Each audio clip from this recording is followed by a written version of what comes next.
If you're like me, you like looking into the past, and you might do this as well. Put on those rose-tinted glasses and look at eras which are very different than the way that we are experiencing things now and say that things were probably better back then. Not just generally. I don't think anybody could make the argument that things in the past have been better generally than they are now. But within certain realms and certain interests, the past always looks cooler than it does now. Except in one realm, I would say. And I say this without any irony and in complete honesty that, in my opinion, the greatest period of time for magic and the occult is right now. This moment we're living in right now beats any other period of time in the past ever. Right now is the most awesome time to be a magician or an occultist. Our understandings of the variety of magic around the world, not just here in the West, but everywhere, and how cultures integrated it into their lives, how things were written and stored in certain places are now seeing the light of day and being translated. So anybody with the compulsion to do so and an internet connection can read a 13th century grimoire like the Sworn Book of Honorius. How awesome is that? What's more, people are actually starting to take seriously the study of looking back through history to understand how magic was perceived in cultures all around the world. And although one could probably talk to a lot of scholars of magic and witchcraft and say that they wish that the interest within academia would be larger, at least there is that interest, and I do see it growing. You know me. I think things are getting better. And this is certainly true for my passion, which is the history of magic and witchcraft and the occult, the paranormal, the supernatural, the weird, right? All of those things. Seize the moment, for the moment is now. And yet with this flourishing interest in these things, my passions, not just within practitioners, but also within the realms of academia and scholarship, it seems like every year our understanding seems to get changed. We are making new discovery. We are completing new understandings, which in turn fall away and get created anew. A picture that we thought was quite clear 15, 20 years ago, due to new research and new discoveries and new translations, as we look back, this picture, one which we thought was focused and clear, becomes revised, refined, and in some cases entirely renewed.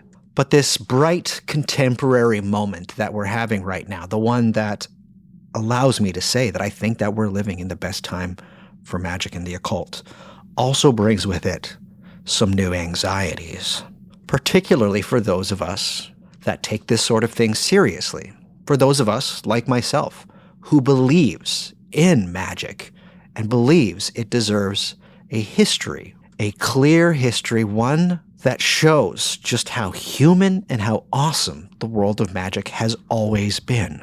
Magic deserves its place in history, and it deserves a history because it is a history of us. Magic is us, and we are magic. Yet there is a bit of a balancing act that someone like me, somebody who is presenting this for you to listen to, for you to hear and to be able to understand and on board, that I'm trying to give you the best history possible, because I believe it is a true history, so that you can go forward with what I would consider to be a literal truth about something that the rest of the world thinks is absolute nonsense. And for my money, one of the best stories of history within the Western magic continuum is a certain kind of magic, because it exemplifies a great historic story. And in a way, could very possibly be the greatest story within the Western magical tradition, because to my eyes, it is the Western magical tradition. And it's a form of magic that I get asked about more than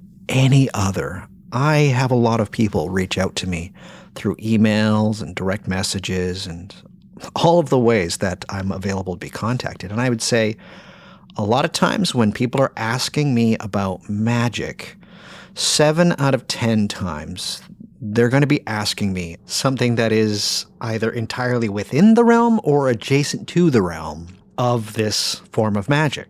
Indeed, it is a form of magic that at one point in a very early episode of my podcast, I said that if there was one quote-unquote form of magic, a kind of magic that I would do for the rest of my life, if I had to basically be relegated to one kind of magic, it would be this form of magic. Not only because it is just so fascinating and exceptional to engage in, but that the story of this form of magic is just so great. Its history is so wonderful.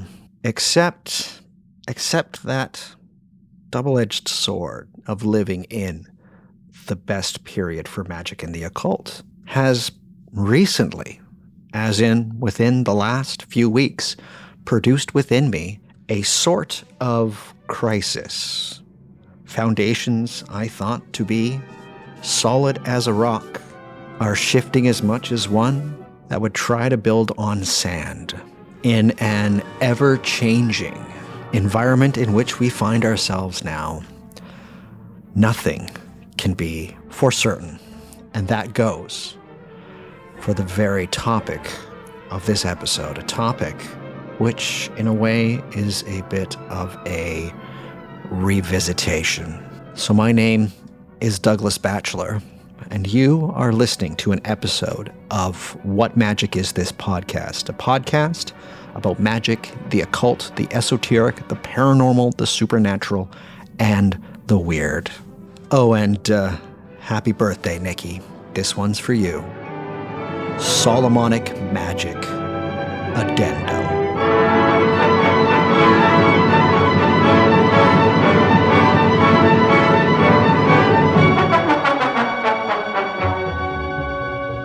All right, let's talk a little bit about the weird, funky title of this episode, Solomonic Magic Addendum.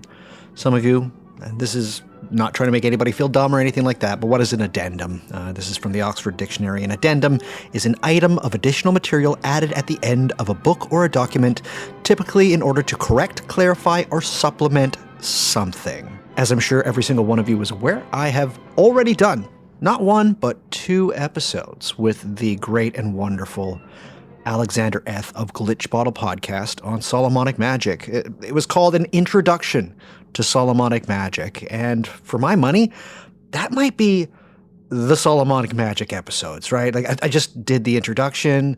It was more than an introduction. It took 2 episodes, and we covered so much great material in there. Those are the Solomonic Magic episodes for What Magic Is This Podcast.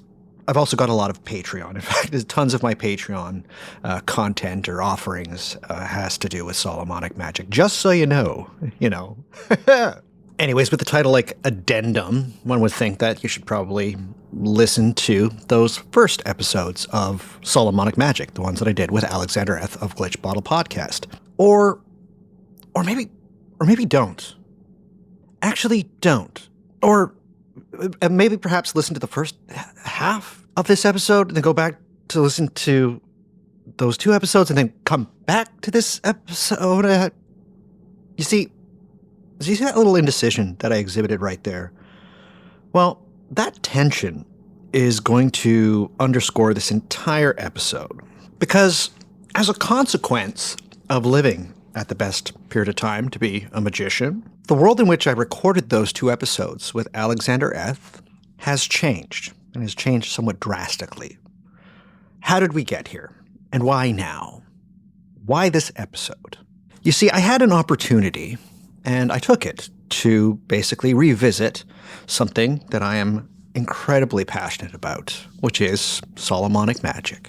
Initially, what I was going to do, I was going to record, because I felt that there was enough material to record an early history of Solomonic Magic, of how it first started to take shape and how it traveled and all of the stuff that I talked about in the very first episode that I did with Alex about Solomonic Magic. I wanted to flesh it out. I wanted to show what was so distinct about it. I wanted to visit some places that I truly love and would share that with you, places like Alexandria, Egypt, Constantinople, and my personal favorite city in the entire world, Venice. I was so excited. I couldn't wait. I couldn't wait to do this episode. I had another opportunity to talk about Solomonic magic and its history. I was going to take it. I was going to do it. What's more, I was also just getting a ton of emails about Solomonic magic. And I was like, well, it seems to be in the ether.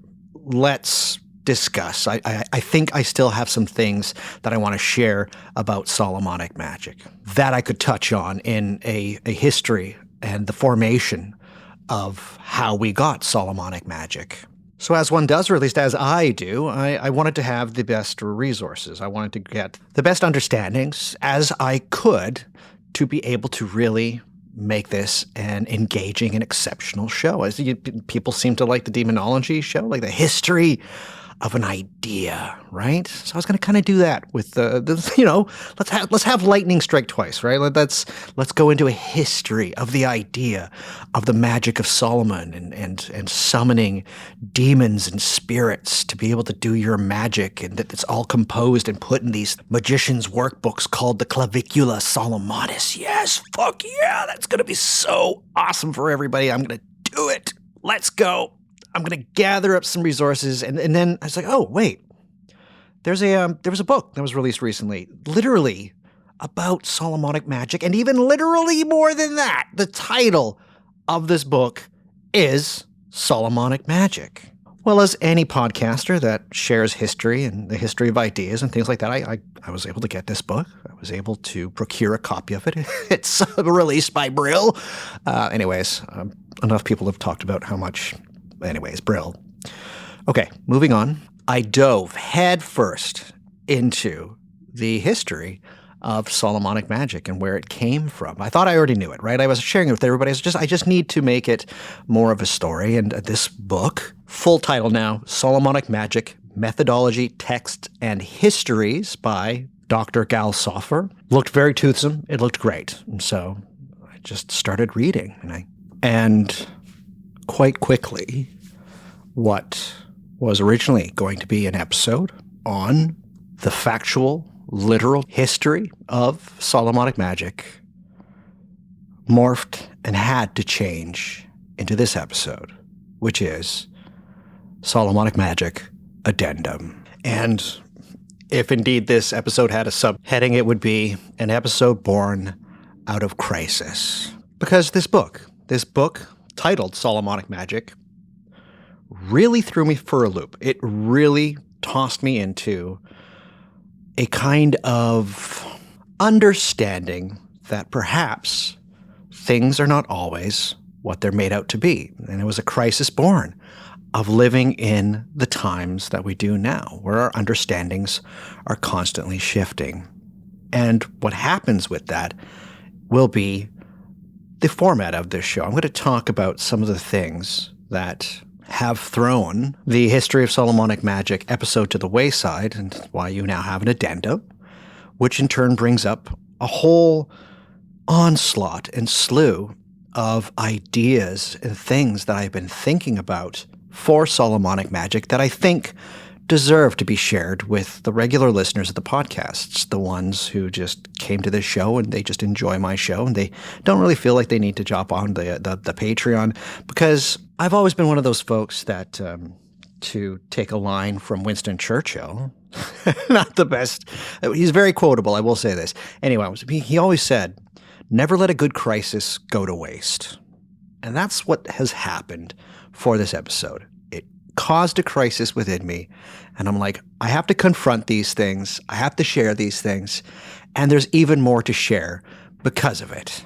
My listeners deserve an addendum to those already two great episodes on Solomonic magic and the history of Solomonic magic and the Solomonic method. And that's all fine. That's all there. That exists. I'm pretty sure almost every single one of you have already heard that. But in a small way, in the last month, I've hit a bit of a personal panic button, and I can't let that panic or crisis go to waste. All right, let's let's start by dissecting. Let's get a little bit into the minutia of these sorts of things and this current contemporary crisis that I have right now. One that I think you need to hear about. Indeed, one that deserves an episode unto itself, plus some more stuff because of it. Well, for one, at this point in time, I don't really think that Solomonic magic is a thing. Hear me out.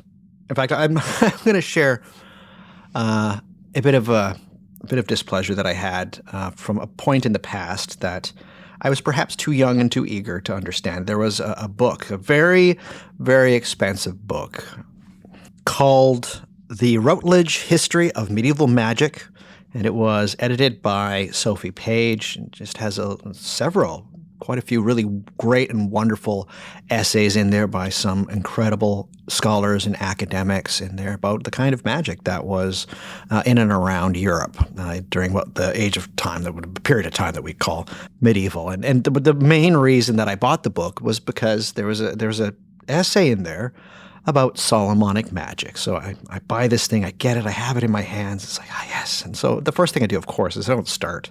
I don't read the introduction or anything like that. I jump right to that thing that I'm super interested in, the kind of magic that I'm currently starting to get very enamored with. I'm starting to do some consecrations. I've got some grimoires. I'm getting into it. And the essay was beyond disappointing. It was by no fault, I assure everybody, it was by no fault of the scholar that put this essay together, Julian Veronese. But in short, the essay is just basically about how this scholar, Julian, doesn't think that there's such thing as Solomonic magic. It's very hard to define something as Solomonic magic. The essay kicks off with the title, The Problems of Defining a Corpus of Solomonic Ritual Magic. In short, the essay just basically says, we don't know enough about this stuff to really define it as a distinct thing that is unchanging. It's got a lineage, the similarity of text. It's basically that. It's a bunch of texts, and we might make it easier for ourselves if we call it something, but there might not really be a kind of Solomonic magic. So I was hugely disappointed when I paid this amount of money for this book, and I just kind of threw it off to the side. I mean, that's not true. I ended up reading the entire thing. But as it stands now, Julian is, for the most part, pretty much correct in this. I don't know if I can say that there is such thing as a distinct Solomonic magic. It seems like now what we have is, as Julian points out, we have a group of texts. Some very much use the story of King Solomon, the stuff we talked about in the earlier episodes in Solomonic Magic, building a temple with the assistance of demons, some of which he would trap in jars, things of that variety. Solomon's story is placed somewhere within these texts. And yet, looking back at these texts, the things that we are now calling Solomonic magic, the more you sit with them, the more you look at them, that while there are similarities, there's a lot of things that are very dissimilar. And these texts have, for the most part, been considered a kind of a corpus. I'm not sure we can do that anymore.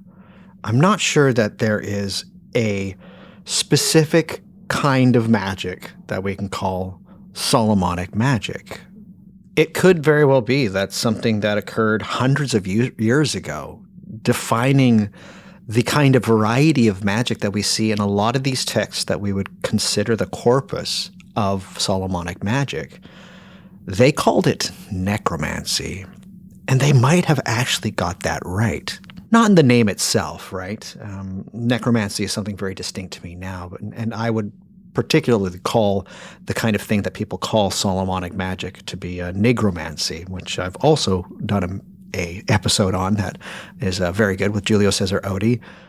But that when you look closer and you study Solomonic Magic, what seems to be a definable, concrete thing is anything but. And we might have created a category for something that truly didn't need one. We are, for the most part, using certain texts, certain grimoires, and focusing on certain similarities within these texts to be able to call them an exhibitor of a form of magic.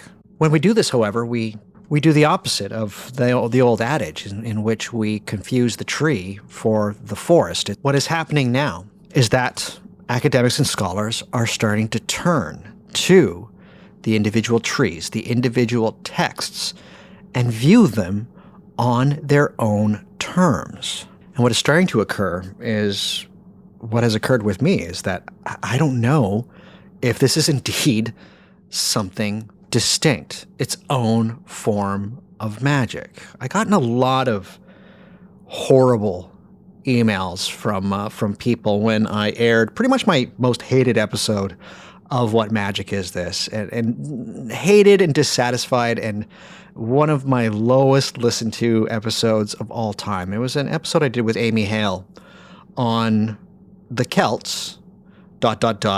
and magic. And the reason people hated it is I'm sure that for the most part, they came to it expecting me to talk about Celtic magic, but we ended up having more of a discussion on how Celts, while a wonderful descriptor that allows us to know certain things and to be able to provide a heuristic for our academic understandings, might not really have existed in the way that we've wanted them to exist. People fucking hated this episode. But it's true, unfortunately. While one could argue that we're living in postmodern times where we dissect everything to absolute death, we must also remember that just because categories have been put in certain places by certain people does not mean that they are entirely correct. We love categorization, but in some cases, particularly in magic, we have to be careful with where we put them and who's putting them there. For the sake of not driving everyone crazy in this episode, I'm still going to use the term Solomonic Magic because I know you know what that is. Right? If I say Solomonic Magic, what are you thinking? Right, you're thinking of conjuring demons, right? Let's stick with that. It's the thing that gets people excited. And there's probably many reasons for this, right? This idea of being able to evoke, in many cases, to visible appearance, something spectral, a ghost, a demon, just anything, to be able to have them somehow bound to you, give them tasks, and in return you give them offerings and all sorts of things. This idea has captured the imagination of not just practicing magicians through the ages, but those who provide us our entertainment in whatever form it is. This is what we think sorcerers, warlocks, and magicians do. This is it. It is the thing that we have given a name to called Solomonic Magic. And while the people that put this kind of stuff in our entertainment probably don't know that that's what it is, it's what it is. For all intents and purposes, particularly with the things that I call, the trees within the forest, with the grimoires, the books, together, this idea of evoking demons and spiritual entities, sometimes termed spiritual creatures, and using grimoires or books to do that would be written in, worked on, and then others, scribes, would take those and write things down and add to them. That therein is the Western ritual magic tradition. That is its story. That is its history. And until recently, I thought it had a very definable one. I thought it had one that just really ticked all the boxes for me. It's such a great history. Here's what it is. And I'm going to do a very, very short refresher for everybody so you don't have to, bring up the first episode that I did with Alexander Eth of Glitch Bottle in our Introduction to Solomonic Magic episode. It goes something like this. Magic was going all well and good. In and around the Mediterranean, you had the Greek and Persian influence, the Roman influence, all that kind of thing. And then there was, of course, the conquests of Alexander the Great beforehand. Caused a lot of rupture, kind of changed the geopolitical influences of a few places. You had the Hellenistic era, which was this great flourishing of magic. And one of the places that was an exemplar of this flourishing of magic for many centuries was Alexandria in northern Egypt. As we move through time, different influences become part of this flourishing of magic in Alexandria, the Jewish influence, and of course within Judaism there's the Babylonian influence that happens there, and then as we go through time, of course,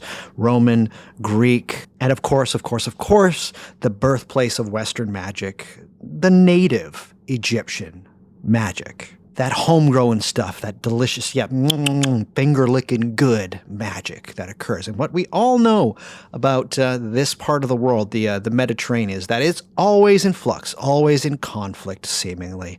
And this happens with Alexandria. And so you have people fleeing from this place, or just moving of their own accord to other areas. Things aren't looking too great in the early first 500 years of the Common Era, and so some people take their magic and their kind of culture elsewhere. And one of these places, because shit's going down in what we would call continental Europe, the place that they go is the new Roman Empire, that is Constantinople or Byzantium.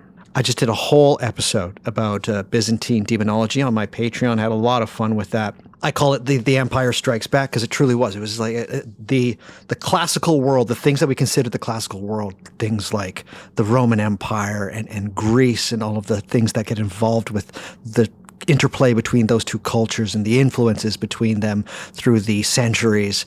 Well, the Byzantine Empire, that occurs again. The Empire Strikes Back. And one of the things that occurs is that as shit is going down, one of the places in which there's a bit of a flourishing of magic is Constantinople. It is the Byzantine Empire. But as I said, there is always stuff happening in and around this area. There's crusades. One of them, quite particularly to the story of this Western magic, was when continental Europeans, mainly from France, but goaded on by, of course, the most devious of European powers at the time, those would be the Venetians, instead of trying to attack Jerusalem and take back the Holy Land, they decided to attack, their Orthodox brethren.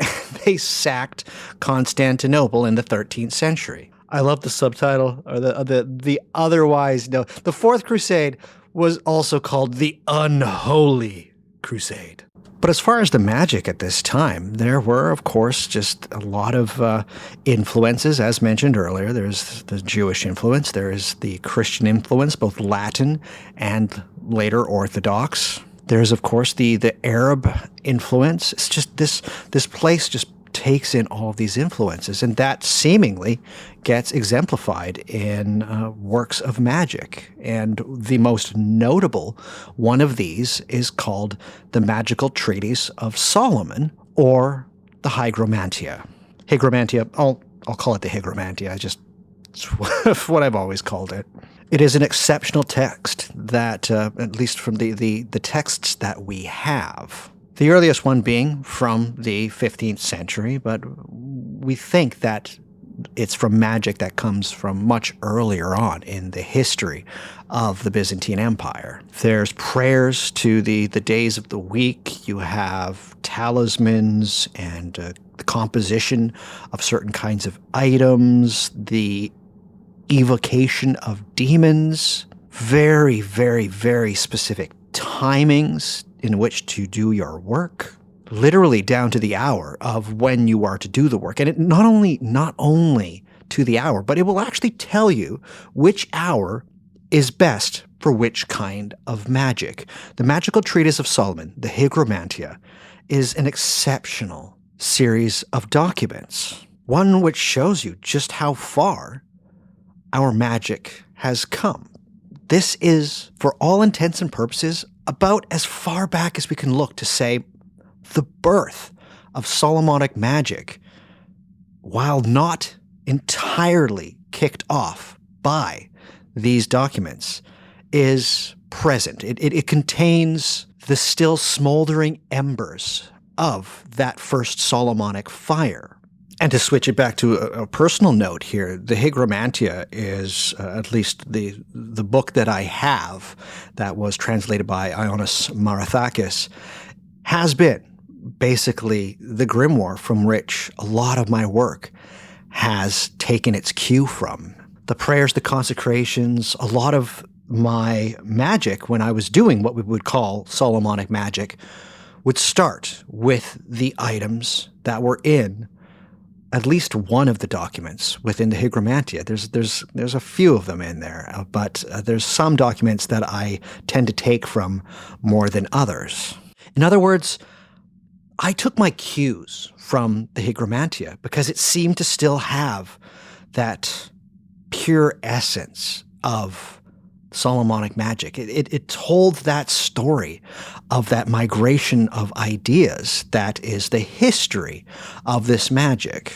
And the story of the Hygromantia is, in a way, the story of the birth of Solomonic magic, because it just doesn't stay within the Byzantine, Greek, New Rome world.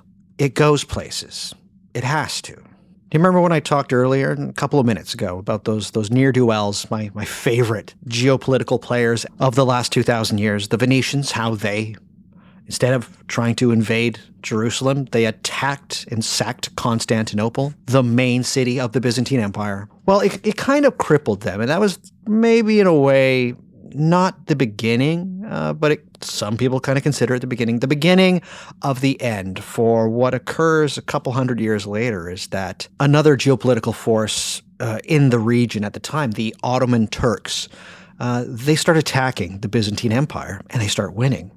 And eventually, they're knocking at the doors of Constantinople. And eventually, they will attack it, and it will fall.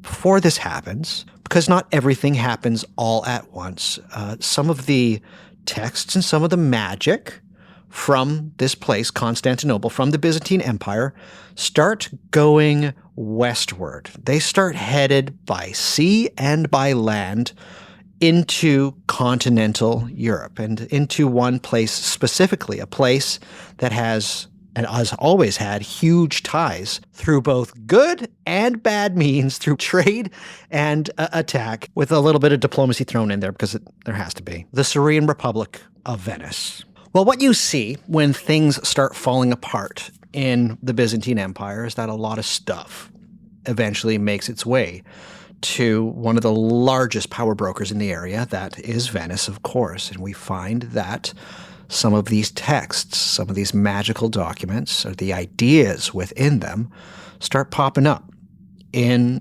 Italy, as they most likely came from the Byzantine Empire through Venice itself. Now, a lot of these documents, we're pretty sure were transcribed in Venice, and they would go elsewhere. They'd kind of spread, and they would also mix with other influences that occurred, albeit not as directly related to what we would call Solomonic magic, but there was definitely some stuff happening within Spain, most likely due to the Moors and what they were doing there, and the eventual kicking out of the Moors from Spain, and the kind of magical ecosystem that was there.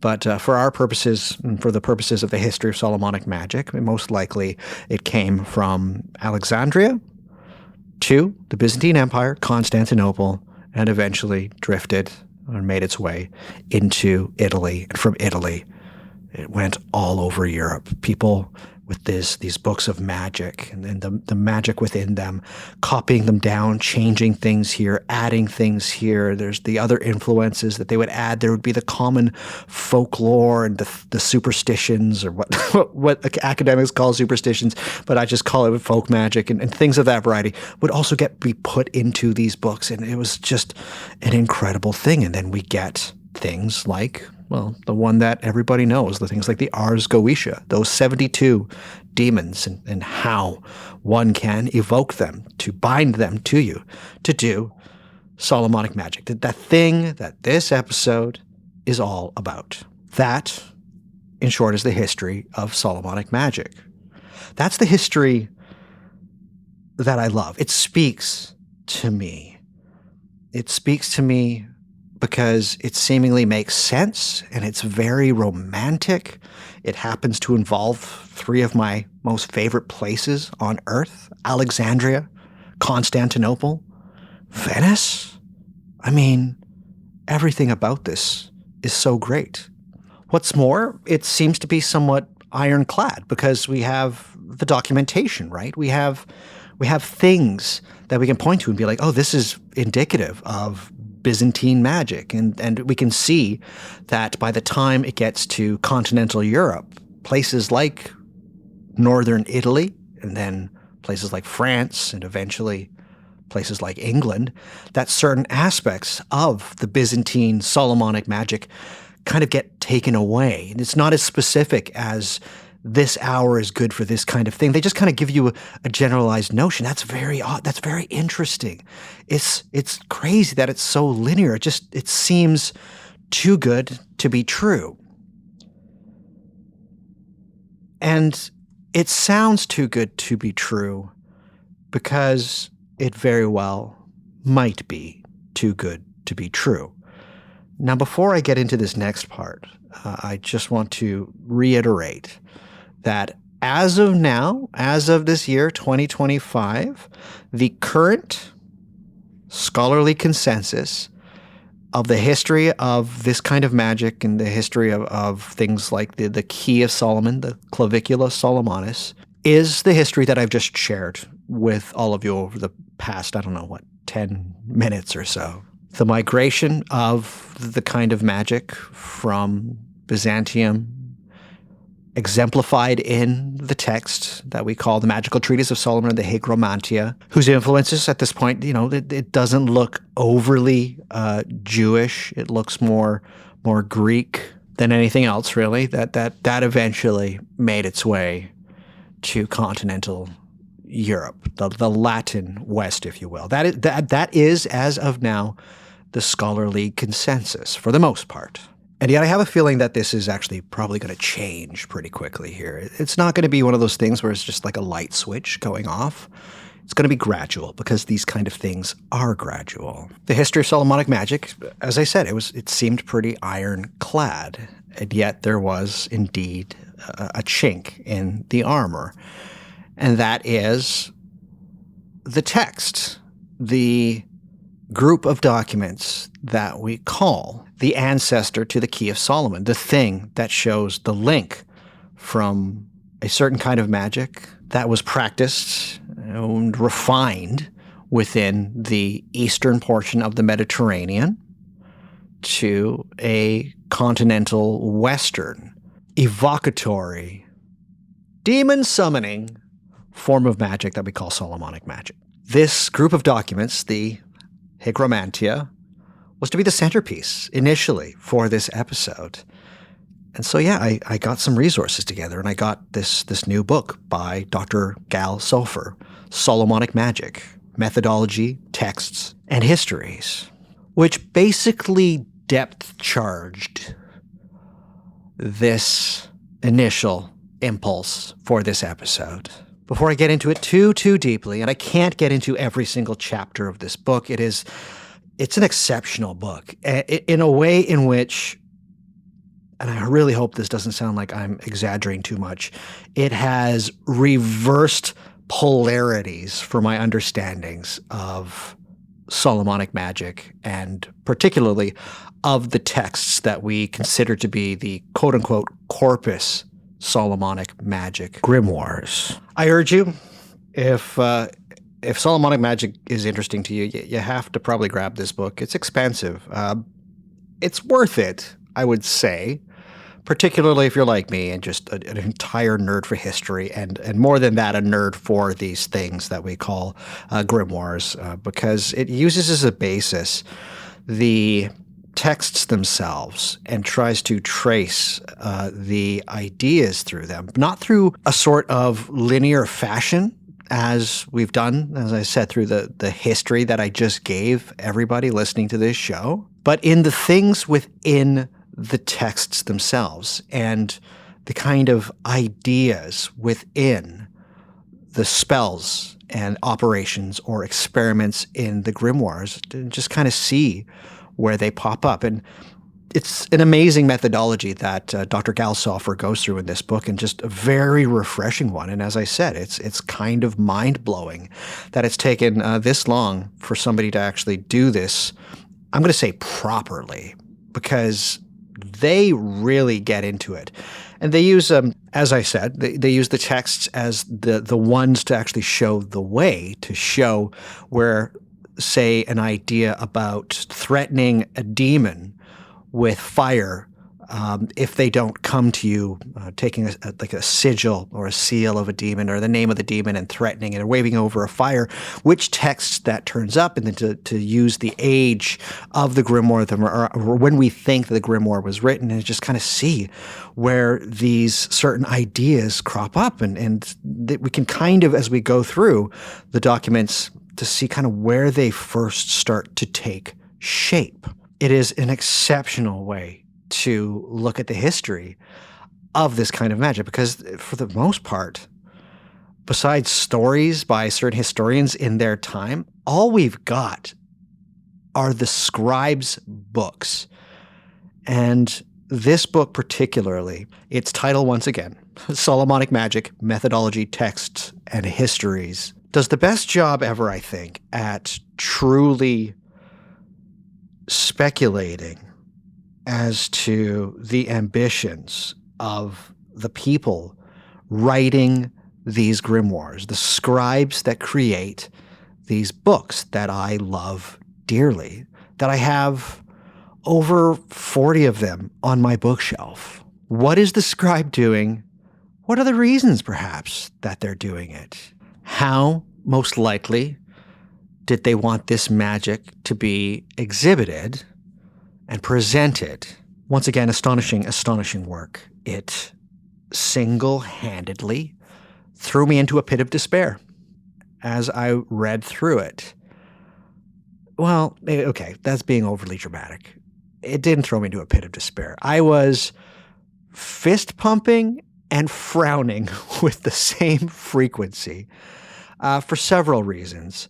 But the main one that I want to present for this episode, to make sure this is just not 3 hours long, is the final chapter of this book. The chapter itself is called The Greek Myth.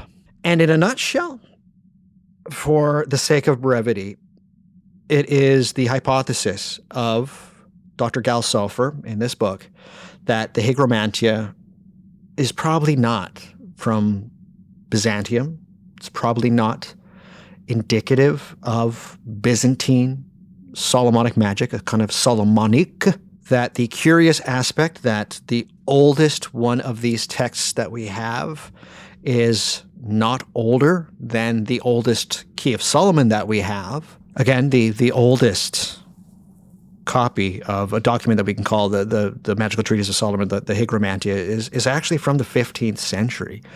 The oldest Key of Solomon that we have is from, I believe, 1310. But that the Hygromantia, Magical Treatise of Solomon, was most likely just another kind of clavicula. Most likely produced in Italy, like the other Keys of Solomon. And that while the earliest texts of this document that we call the Hygromantia seem to show a translation, although partial translation, from Latin or Italian into Greek, that it is most likely due to a lot of words being from a kind of broken Hebrew.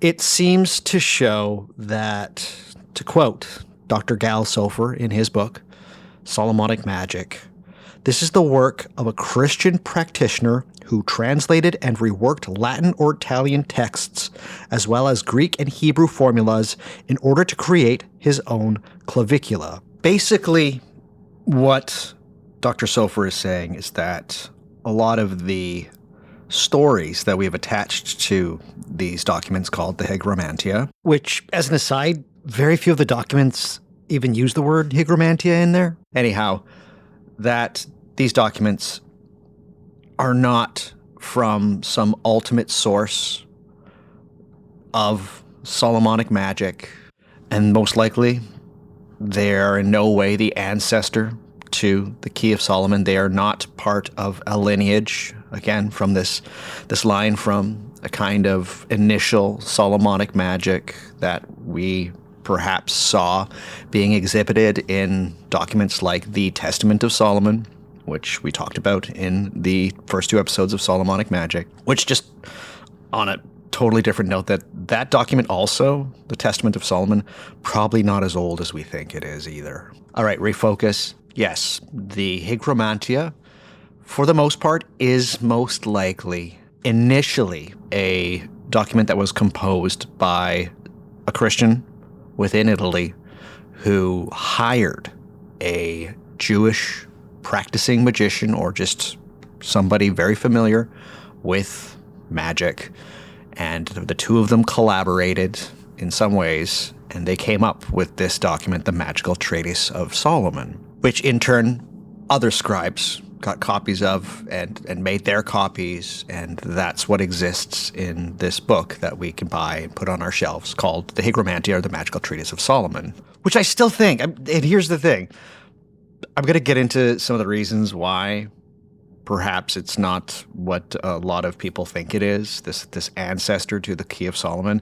But this document is still, I still love it. Like, even after everything that I'm going to go through here in the next, I don't know, half an hour, 20 minutes, whatever it is, I still think it's an astonishing document. I still think that that book is unreal. I think that the magic that I have done with it is, without a doubt, some of the most important things I've undertaken in my entire life.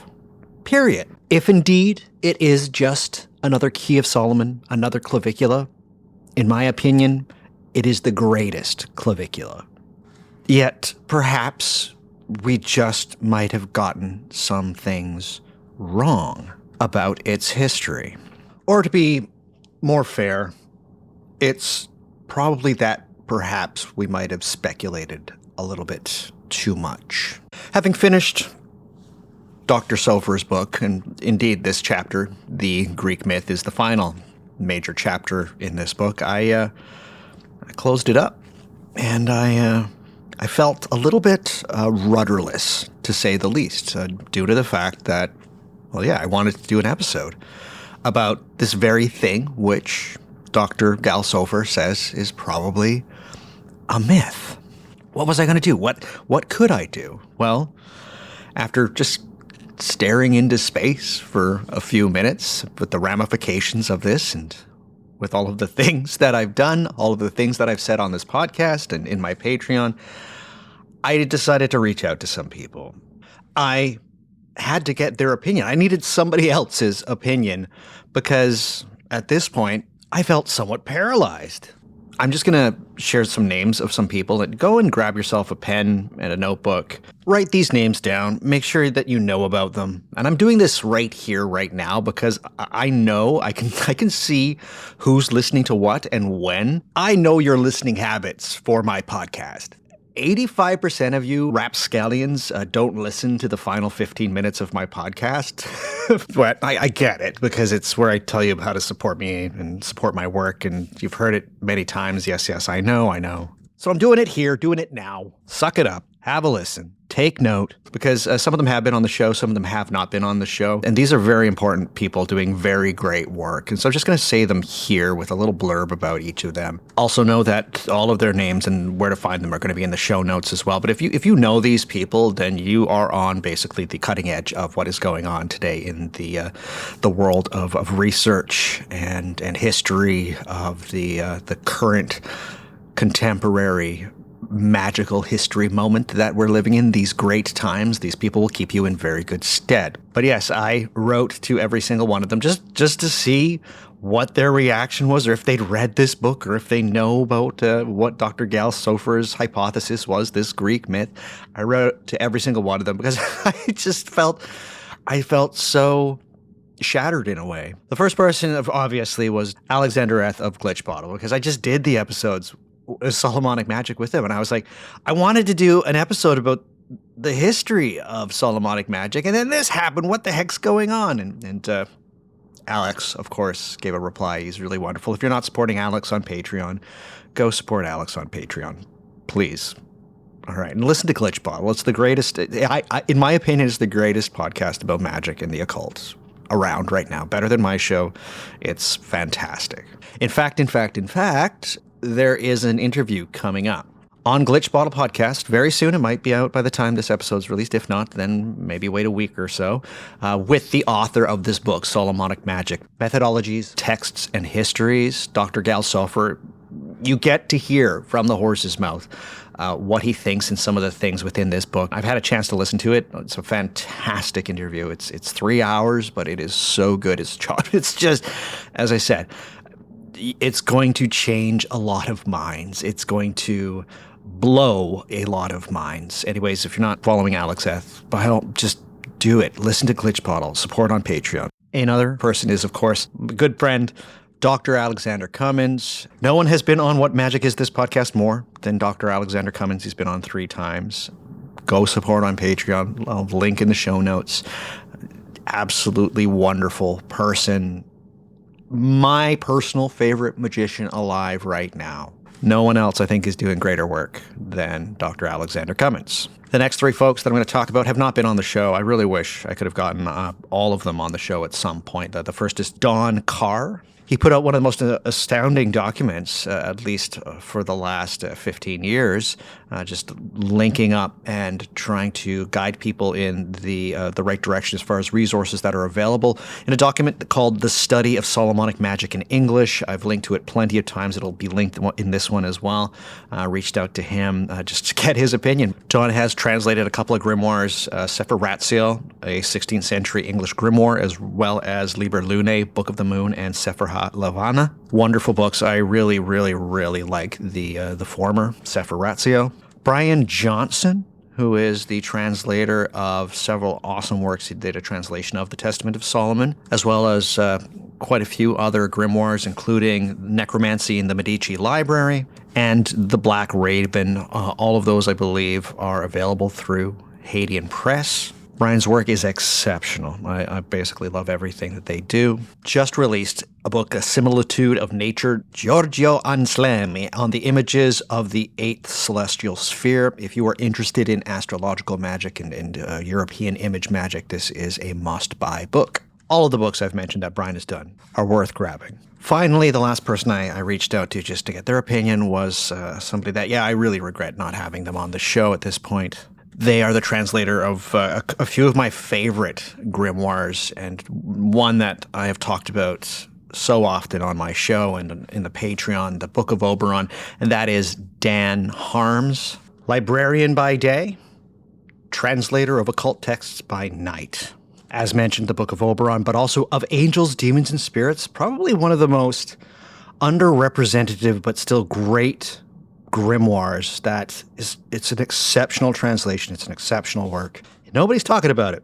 And I think it's in some ways almost as good, if not in some ways better, than the Book of Oberon for certain things. Also translated The Long Lost Friend, as well as a somewhat recent release, The Book of 4 Occult Philosophers. Dan also has a couple of blogs, an older blog called Papers Falling from an Attic Window, as well as a new blog on Medium. I'll have links to both, where they review new releases within the world of magic, witchcraft, and the occult, and they give their opinion on them. I get some of the best information from Dan and these reviews, and his Medium blog is, you need to follow it. It has to be in your life. And if you don't own a copy of the Book of Oberon by now, give your head a shake. There you go, a fistful of fantastic folks.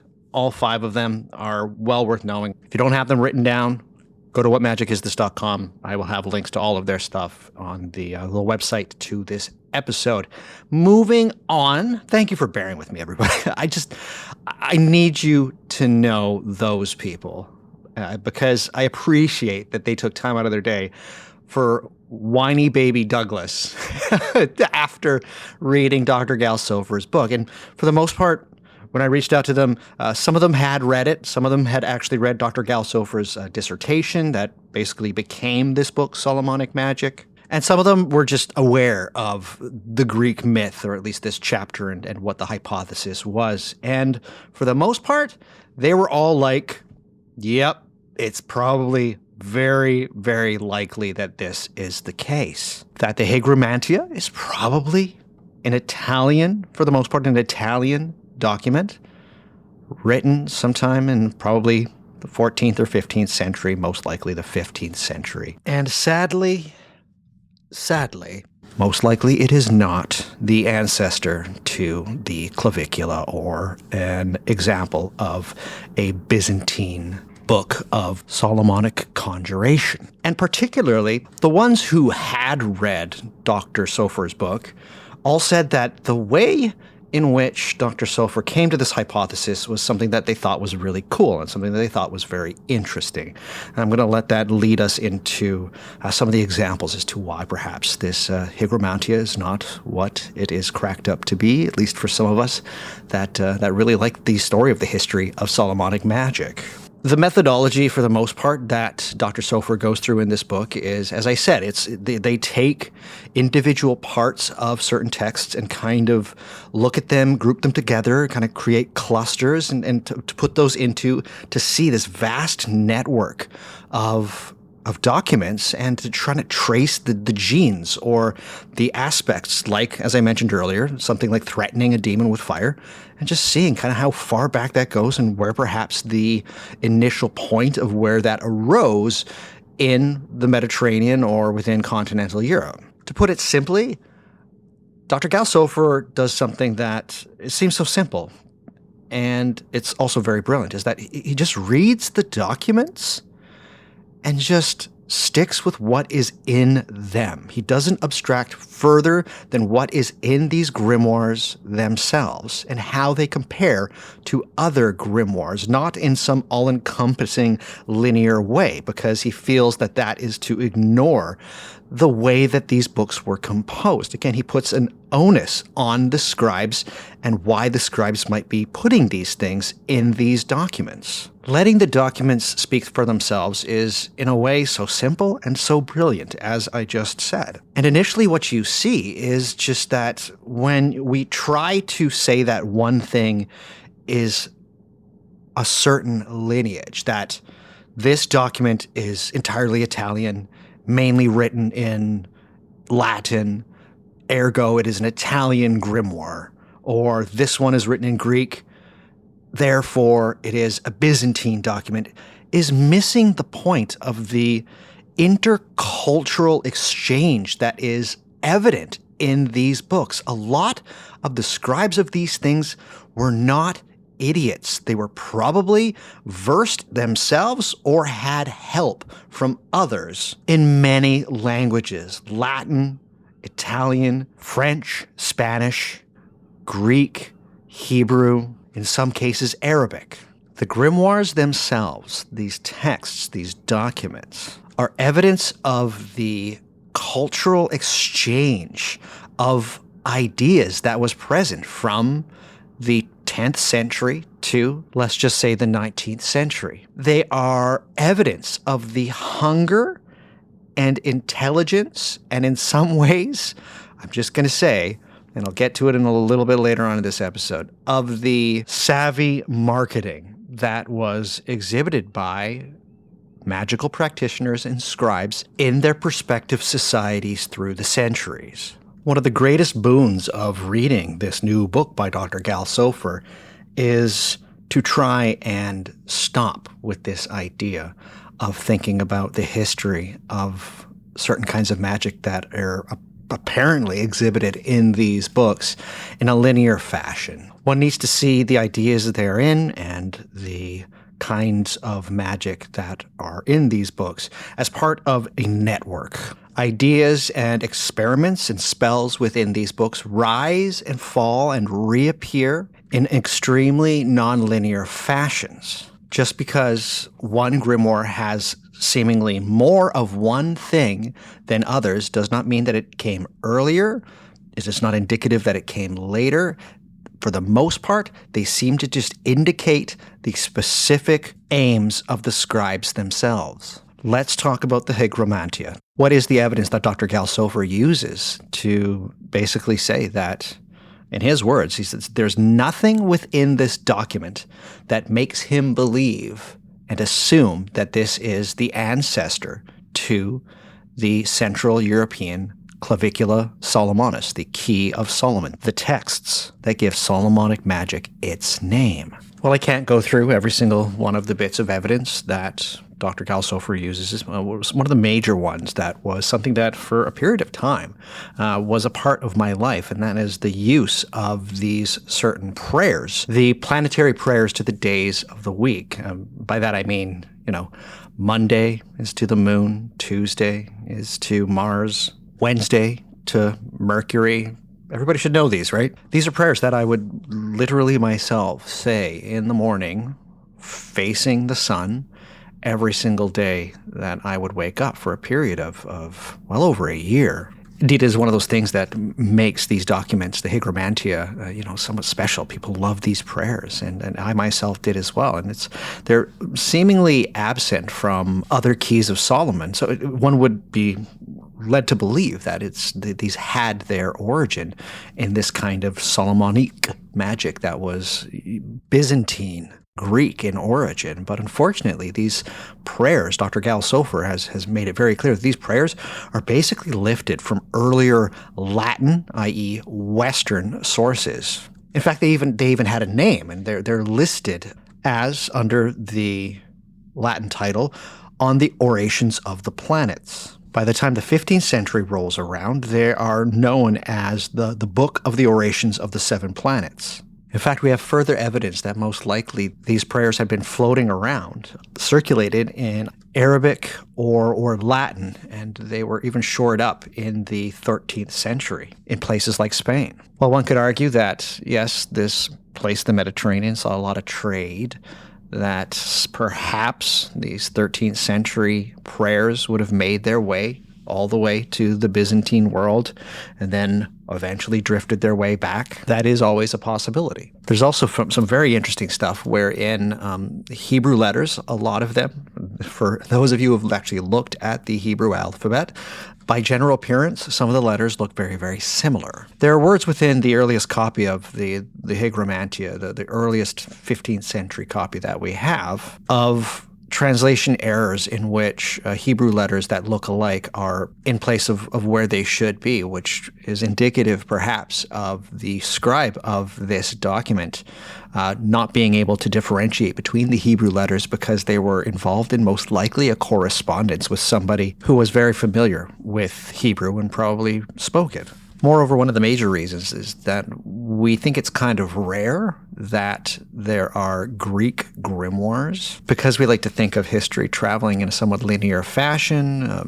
The Greek automatically means that it is ancient, and older is just an academic assumption that we have made, and it's just a byproduct of the 19th century. We know now that just because something's in Greek, it does not automatically mean it comes from an older source. There are grimoires, and it could very well be an example. The Hygromantia could be an example of this, that it most likely came from, and its sources were from Latin, and they were later translated into Greek. We know now that there are certainly documents, that we have proof that there are Latin to Greek grimoires. There are, of course, other details that Dr. Galsofer goes through in his book, and each of these are well worth investigation if you yourself want a little bit more evidence. At this point, all I can say is that I'm not so sure anymore if the story of the history of this form of magic is as concrete as I thought it was going to be. As I said at the very beginning, I thought these foundations were fairly solid, and now they seem to be shifting like sand.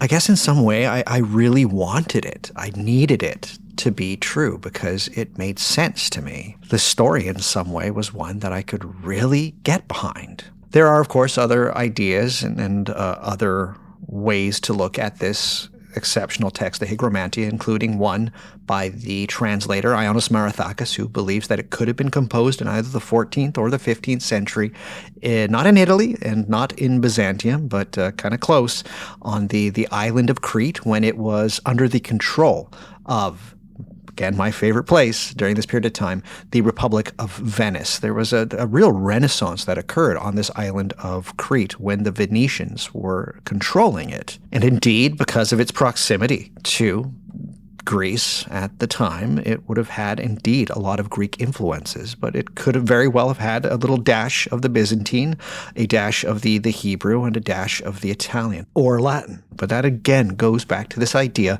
of the fact that we need to stop locking these things into specific cabinets merely due to the language in which it is presented. The texts themselves reveal some very interesting things about what we would like to call Solomonic magic.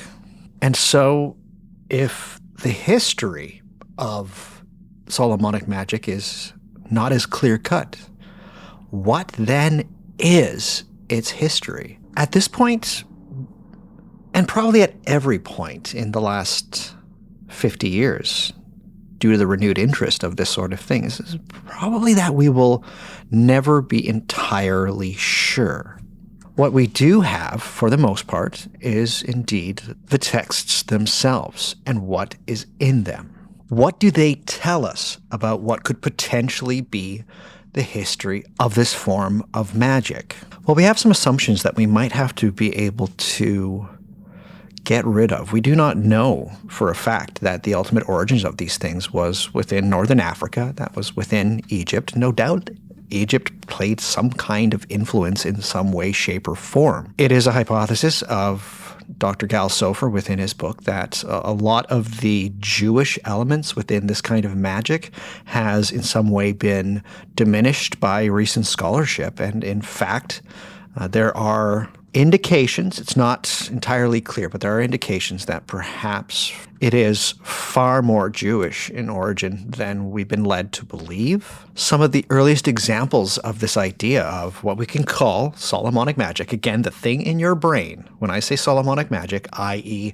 the summoning of demons, don't even have Solomon there at all, which pushes us to wonder when Solomon arrived. When did they appear? For the most part, Solomon has been many things to many people. In fact, there is an exceptional work that was published all the way back in 2002 called Solomon the Esoteric King, From King to Magus, Development of a Tradition, by Pablo Torrianos Morales. The story of Solomon and who he could be through the ages, through many different cultures and societies, is one of the most interesting aspects that I think practitioners of this kind of magic need to really shift their focus to. The story of Solomon is an incredibly important one. Solomon could be many things to many different cultures. He could be a hermetic sage, he could be a horseman, he could be a magician, he could be an astrologer. The mythological, and I use that word very lightly, mainly due to the fact that there are people that still believe that in some way Solomon was a real person that existed at one time. I say mythology in the way that these stories are told and retold, is that he is an incredibly utilitarian figure. There probably wasn't a point or one singular point wherein one scribe included the story of Solomon while they were copying certain spells and rituals. At this point, we can only speculate as to the reasons for the inclusion. For one, of course, it could very well be that the story of Solomon was a somewhat familiar one. This could, in fact, tie into the idea that these scribes and the ones doing this variety of magic, or any variety of magic, which would include the things that would be written in these texts, wanted others to believe that they themselves in some way had true lineage within a tradition which probably did not exist, that they themselves, the scribes, had the knowledge and wisdom of Solomon, which, of course, if you look at these grimoires that all allege this sort of thing from, say, let's go from the 15th century onwards. They're all vastly different, and yet promoting the same thing. They are the lineage, in the tradition of the true wisdom of Solomon, of this story of Solomon the Magus. The history of Solomonic magic, as it appears to me now, is not a history of a variety of magic, but more so the history of the texts themselves. One which, for the most part, I no longer see coming to us here in the quote-unquote West in a linear fashion anymore. I see a vast amount of influences and ambitions and input by scribes of many different societies and cultures, putting things down in books of magic. And what of these books themselves? And let's try to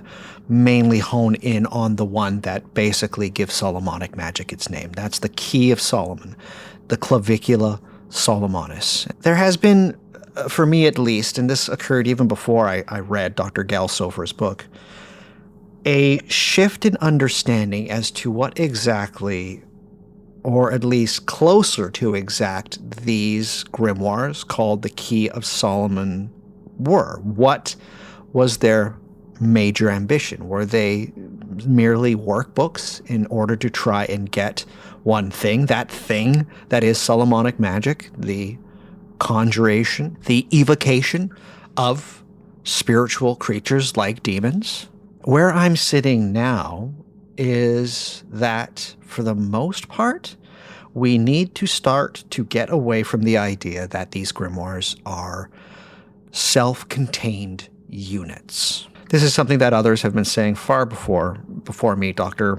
Alexander Cummins included in this, and quite a few other people, is that this idea of them being a manual for conjuring demons is an entirely incorrect one. For the most part, what we have to try and make ourselves realize, at least those of us that are interested in Solomonic magic, is to realize that these books, for the most part, are not an instruction manual for that thing.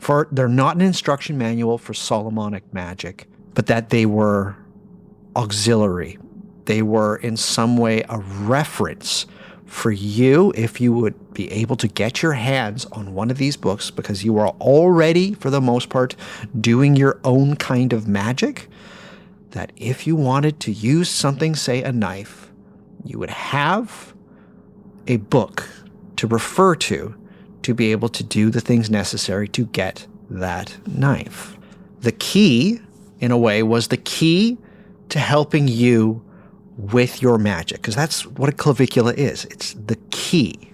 For the most part, this really makes sense to me, in the sense that when you get some of these documents and when you read through them, it's always weird that the order of them is so haphazard.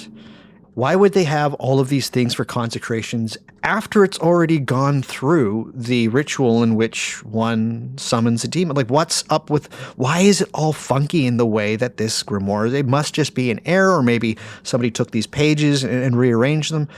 Or, it's possible, I mean, that is possible certainly, but, or it's because these things were never meant to be used as a step-by-step manual. They were auxiliary. They were meant to be used for reference, to supplement other magic. And that's the kind of thing that becomes obvious when you actually just look at these texts themselves.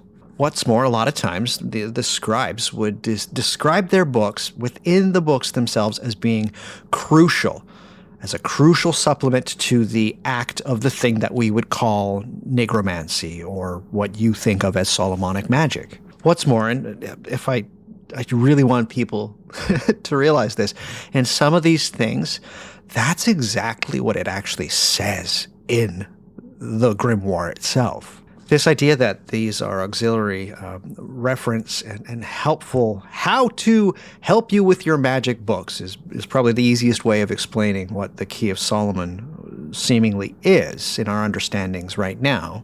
is also one of the reasons why a lot of these things that get listed as being the Key of Solomon don't look in any way like a Key of Solomon. And it's not just that the name is there because of the fact that they just want it to look like a Key of Solomon.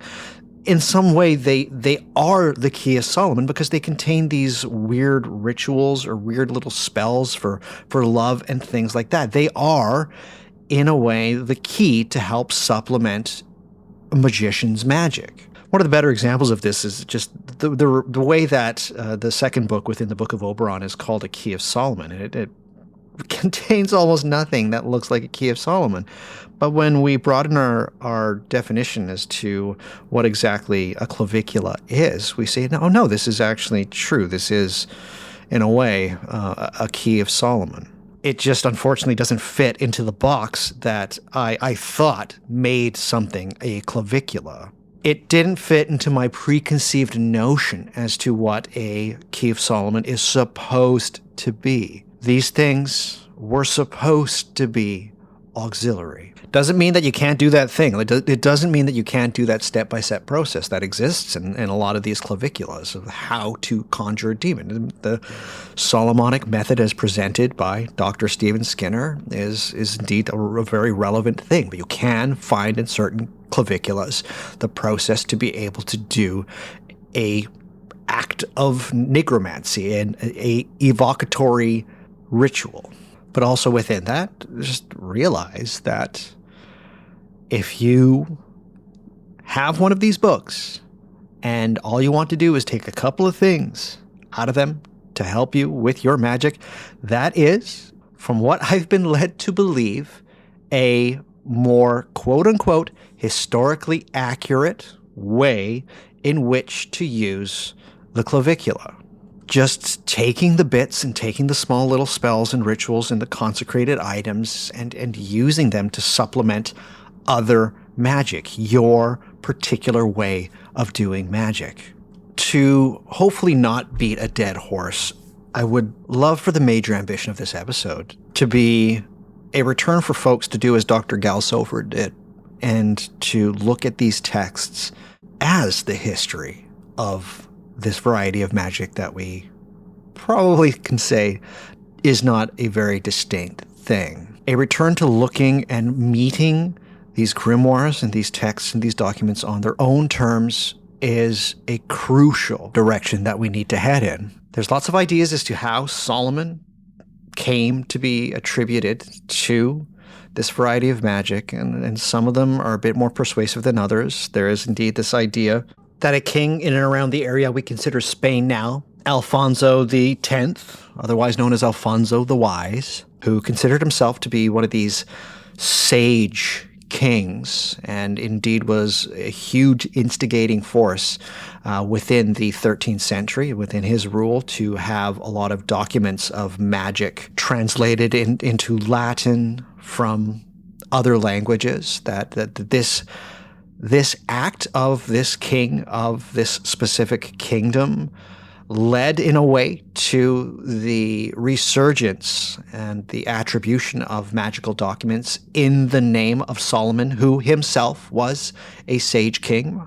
I find that to be a rather persuasive argument for the huge surge of Solomonic attribution. It does seem a little bit too easy, but for now, this is kind of where, again, foundations not as solid as anything. So I'd be like, that's it. That's okay for now. That I can grok that for now.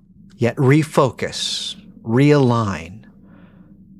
The history of Solomonic magic is not a linear one. It is very webbed. It is a place that is outside of a temporal realm. Truly, the history is a story of stories. In some ways, it is nearly a exercise of literary conventions as well as influences than one of a true, factual history.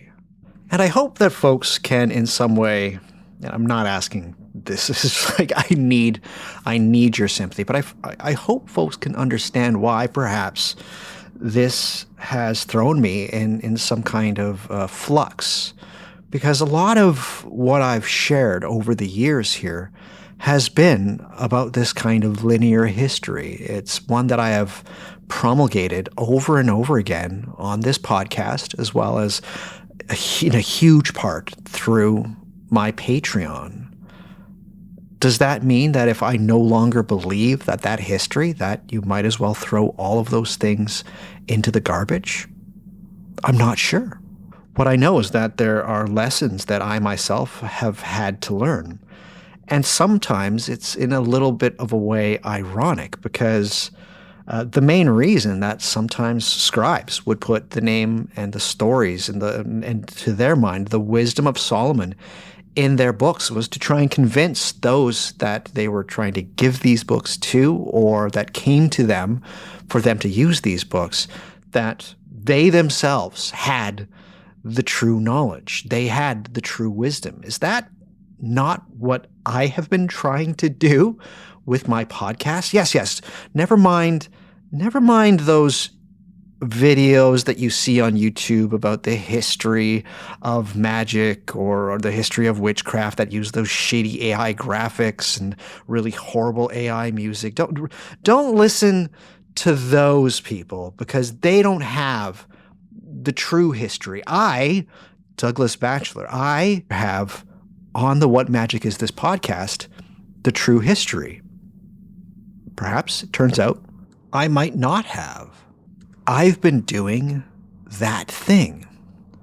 And some part of me would really, really love to believe that in a strangely roundabout way, perhaps that is the Solomonic tradition.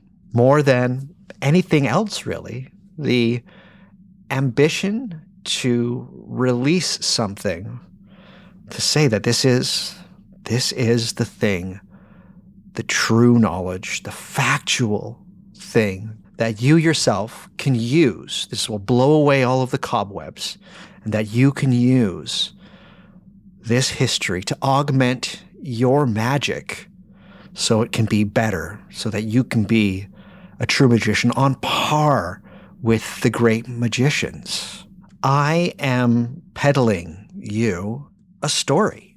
I think that going forward, at least for me, and at least for how I approach Solomonic magic, because, again, there is this crisis. I believe that there is a history to this thing that the rest of the world, for the most part, the enlightened and educated people of the world think is absolute horseshit and nonsense. And we've gotten rid of it. We've gotten rid of the belief in magic. We no longer live in a demon-haunted world. That in my efforts to try and give this thing a literal history, that I have in a way overshot my ambitions and need to reassess and realign what is the most important thing about what I do and what the ambition of this show is, but specifically for this episode, what indeed is going on with Solomonic magic.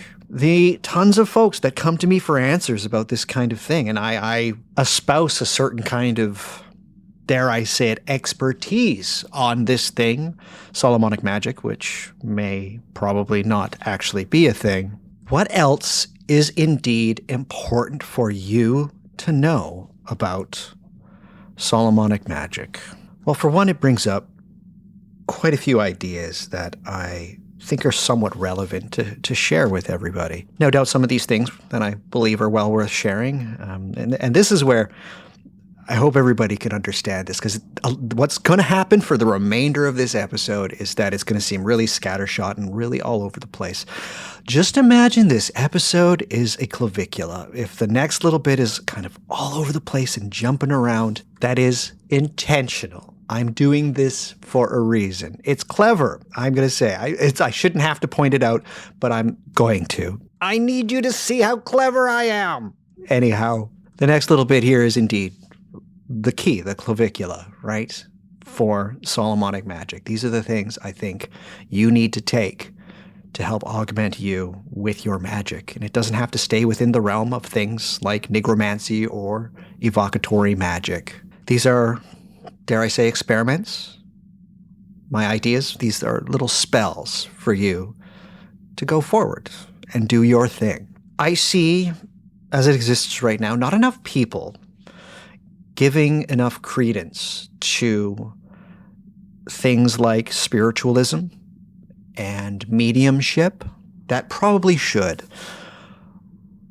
Because I get so many questions about this kind of magic, a lot of times I have to ask, why do you want to do what we have considered to be Solomonic magic?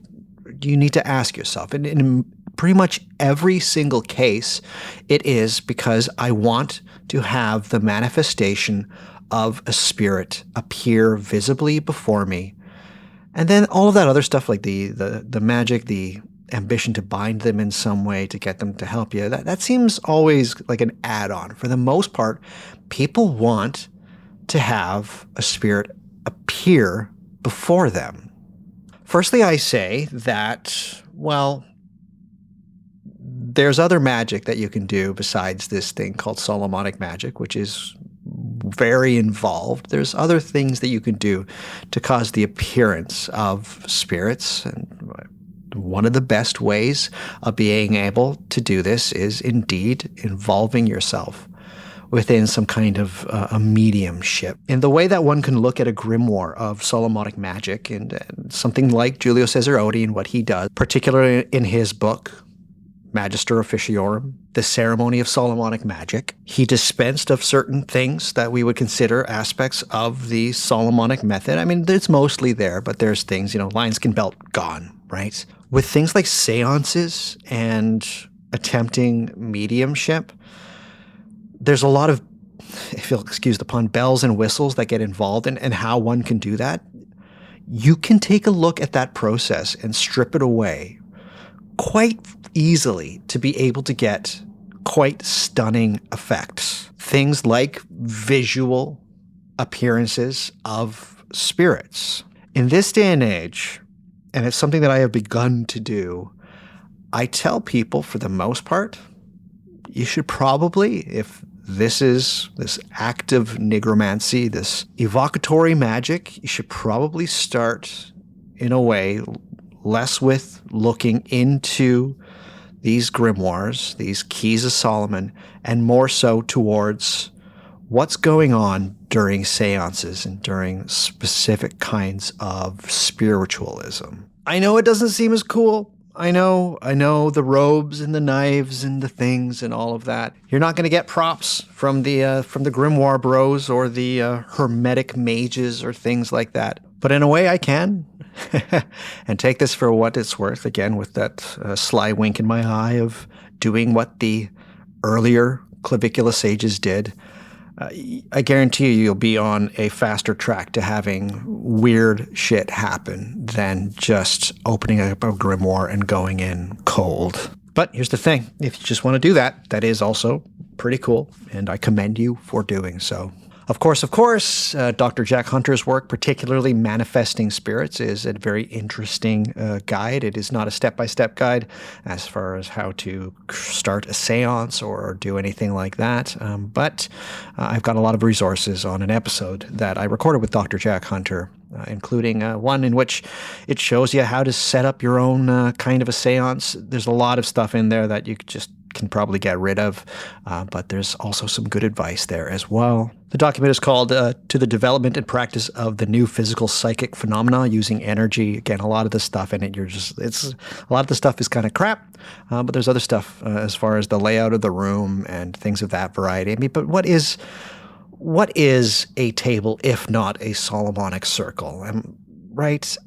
I want also for everybody to know that's listening to this, I'm not saying what's happening is going to be the same thing.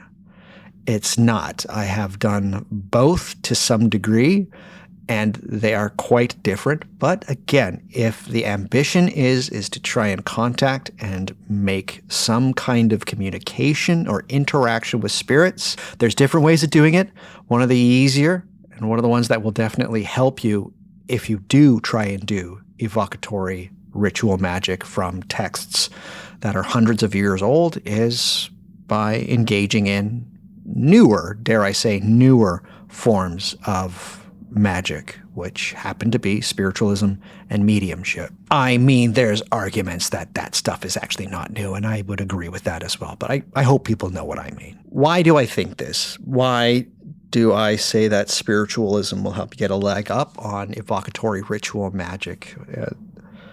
I apologize to those who are within the Patreon, because this is going to be something that I've talked about just so frequently there, but I feel that it is well worth sharing here as well. And it's the idea of getting people away from the idea of ceremonial magic, particularly within something like evocatory magical rituals. We have a real hard time here within the West of the dichotomy between real and fake, between living waking reality and make-believe, between objective literal truth and subjective imagination. We're crap at this. We have been so shackled with this idea of science and transactional results being the point of doing anything in the first place, that it leads to many believing that these books, these grimoires, the things that we call Solomonic magic, as just a process in and of itself that gets a transactional result immediately. It is the ceremony is the thing. The ceremony is a process where you do it all, check, check, check, check, check, check, check. You get the thing. Cha-ching, it's there. You've done it.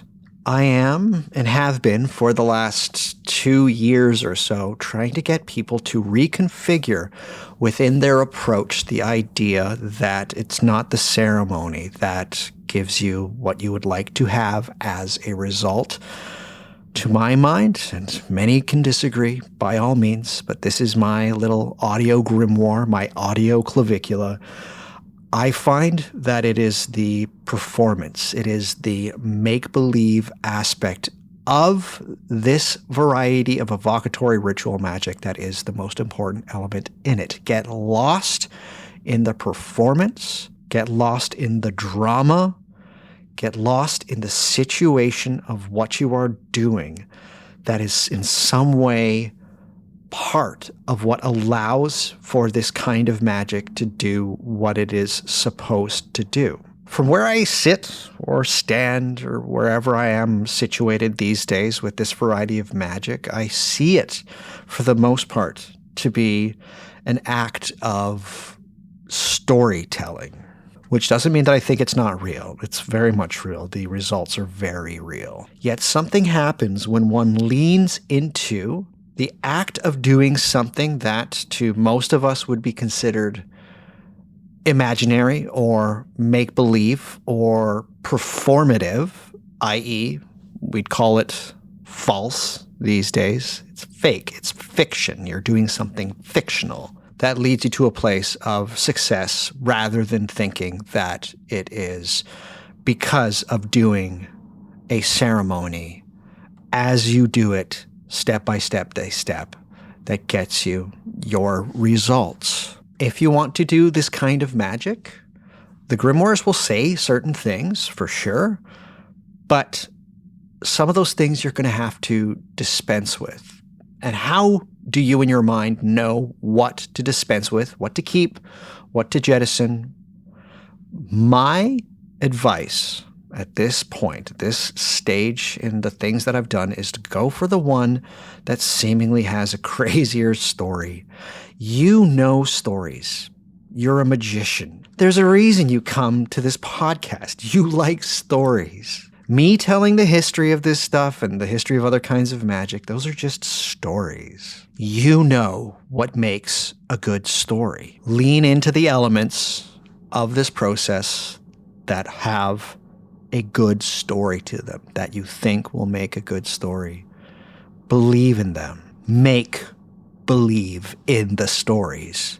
Which leads back to, in a way, and I just want to really hammer this home here, because it will be something that I will return to for the outro of this episode, but also will bleed into and in a way be a huge part of the next episode of What Magic Is This that will come in October of 2025. The crisis that occurred with me initially to start doing this episode has taught me a great lesson, and one in which I'm sharing with everybody here, that my rigidity in trying to lock down a true, literal history of magic was one that I am starting to see the folly of in a way. Does the literal truth of it matter? Does the literal truth matter? Are we not, in some way, evoking an idea, evoking a story? The literal truth is not where we get our power from. It seemingly has no bearing on our aptitude in being effective in this sort of magic. Lean towards the story. Go with the story. By way of example, I'll just say this, and I'm not saying this to be cruel or anything like that, but you rolling up a carpet in your parents' basement and drawing on the floor with a marker doesn't make a very good story. I really think that, and just by way of example to show you what some things within these grimoires or documents are worth preserving, I find it interesting that for some of the rituals they say, go up a mountain or do this beside a river or a lake. Get out there when you do this stuff.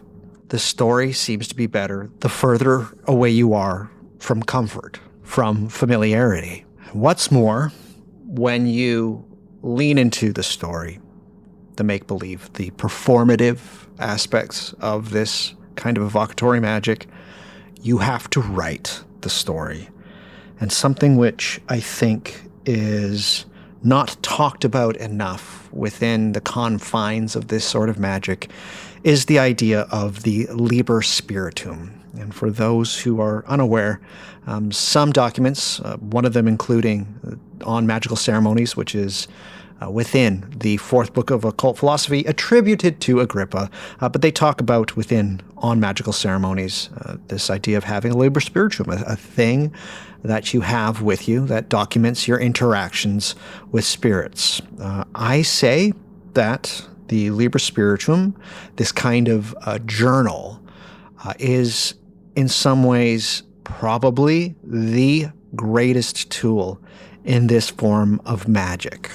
The book that you document everything that's happening before, the things that you need to say once you are in the circle or doing the seance or whatever it is, the thing which records the pact that you make with whatever spirits you come in contact with, what they are asking for in return, seals, sigils, symbols, feelings, smells, attitudes, ideas, ambitions, everything gets written down by your hand. I think, we live in a digital world.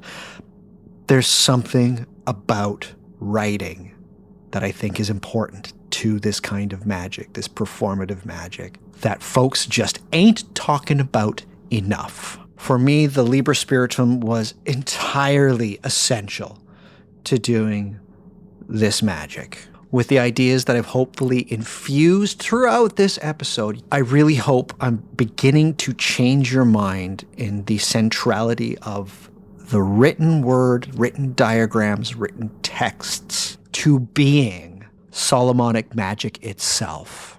The liber spiritum, your creation of it, is you plugging yourself into that Solomonic network. And if all goes well, who knows? Perhaps you yourself will take the information through several of these interactions, should you want to continue to do this magic through various grimoire sources, through various keys, to the creation of a key of your own that you can share with others.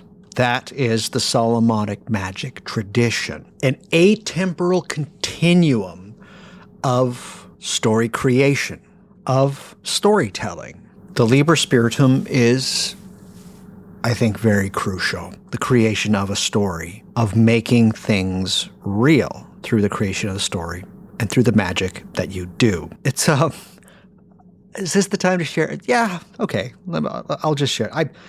I have no evidence for this, and I'm kind of too sheepish to talk to Dr. Alexander Cummins or Phil Lagarde about it.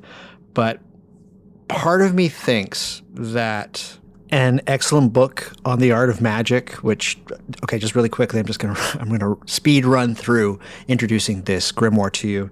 It's a 16th century grimoire, English in origin, composed by two Englishmen, one of them kind of a huge asshole, by the name of Humphrey Gilbert, and his bud, John Davies. It's basically, as it's presented, you can go and buy this book. It's translated, I believe, by Phil Lagarde with some additional material by Dr. Alexander Cummins. Anyways, there's two books in that book. There's the excellent book and then a second part called Visions. The Visions basically recounts the results of the kind of magic that Gilbert and Davies do. They were using a scrying crystal for the most part for their magical operations. All right, so that's just the short version of what this grimoire is. Part of me, and I have no evidence, part of me thinks that a lot of it is completely made up.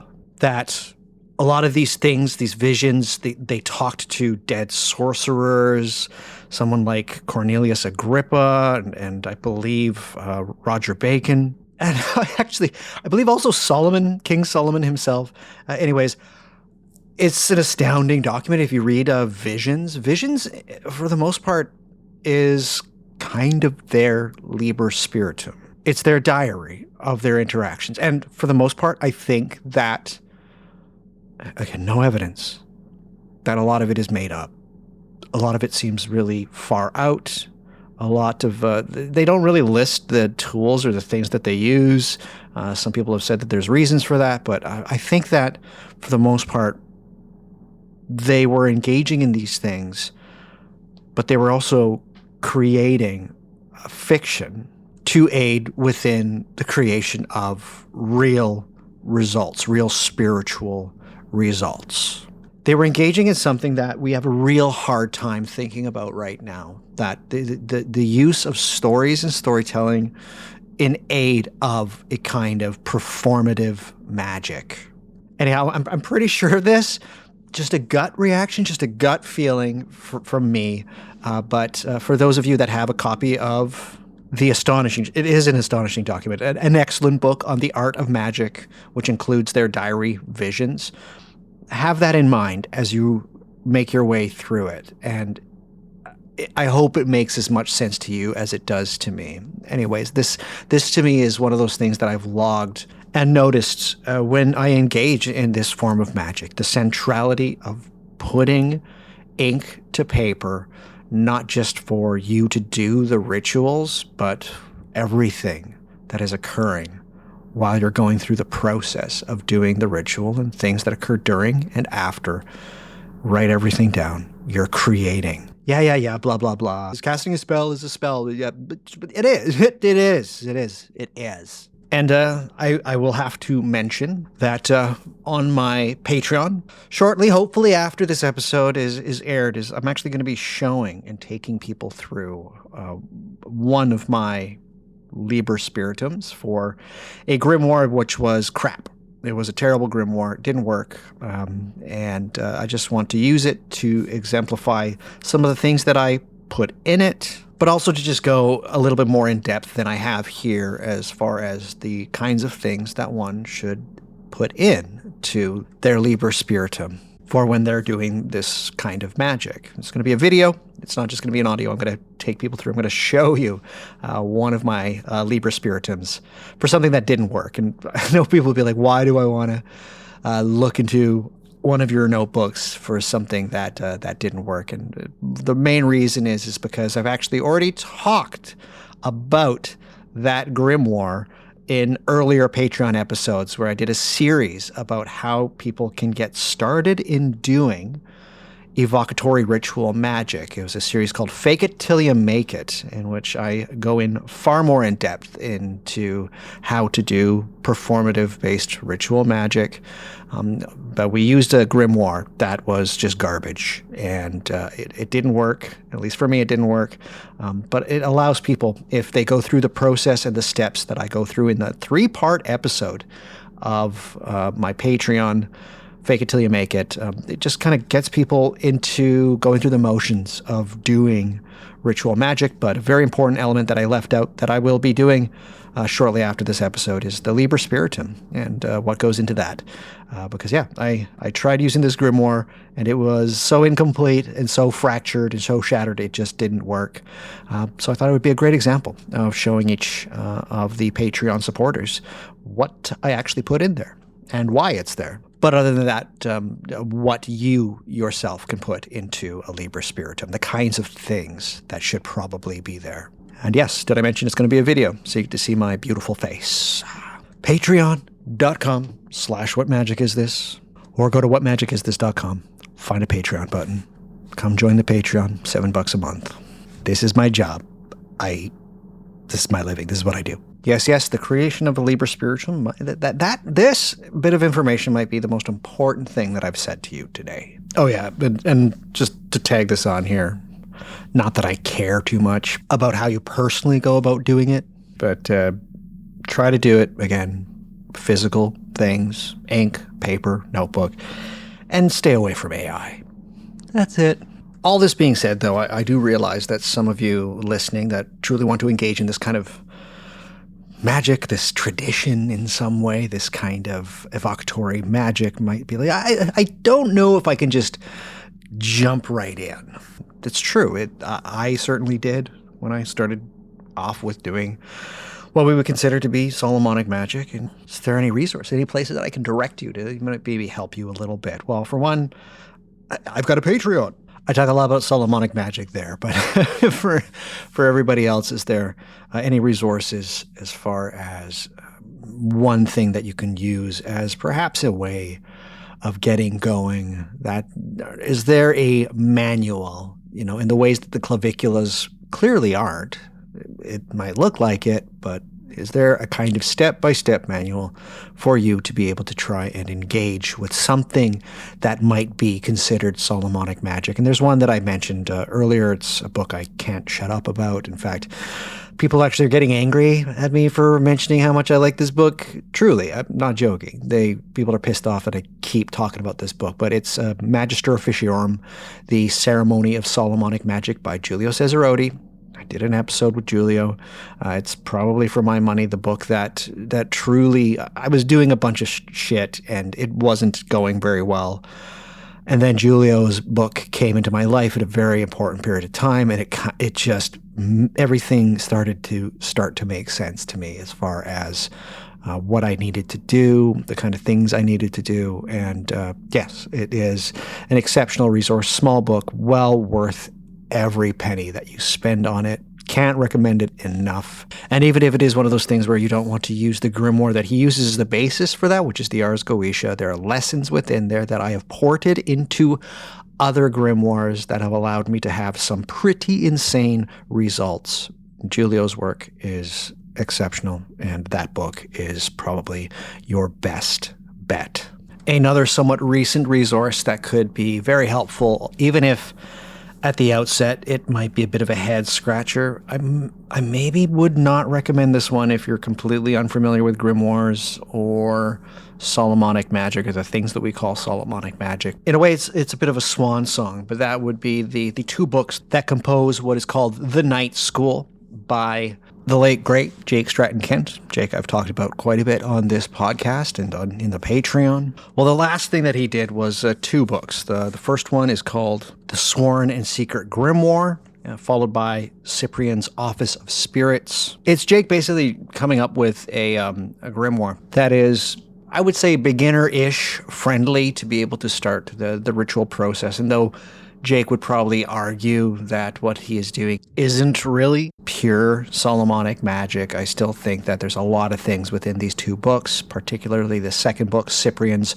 Office of Spirits, that is very cool, very helpful. And no fool, Jake. Jake is, he's older than me, he's wiser than me. He seemingly was never too bothered about the academic consensus as far as most of the history of this kind of thing is concerned.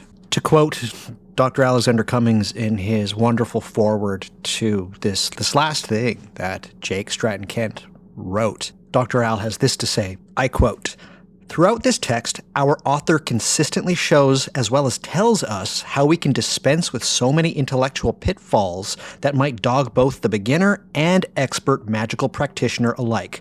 Time and time again, we are encouraged to abandon armchairing perfected models or worrying about pedantic academic inaccuracies, and to re-engage with our practices in and out of the messy, exciting, terrific realities of our very real world of magic, spirits, and mysteries." These two are, they're eccentric, they're interesting, they're weird, they're challenging, and I love them both. When I first got the first night school book, I didn't know what to make of it. It was influenced in a way by a very odd choice of historical grimoire called The Secret Grimoire of Turiel, which was The Secret Grimoire of Turiel is basically a forgery based on a forgery. It's fake all the way down. And but if you've been listening to this episode very carefully, again, we have a problem here in the West with this idea of authenticity and what is fake and how these things have ramifications on the very real magic that we do. Anyhow,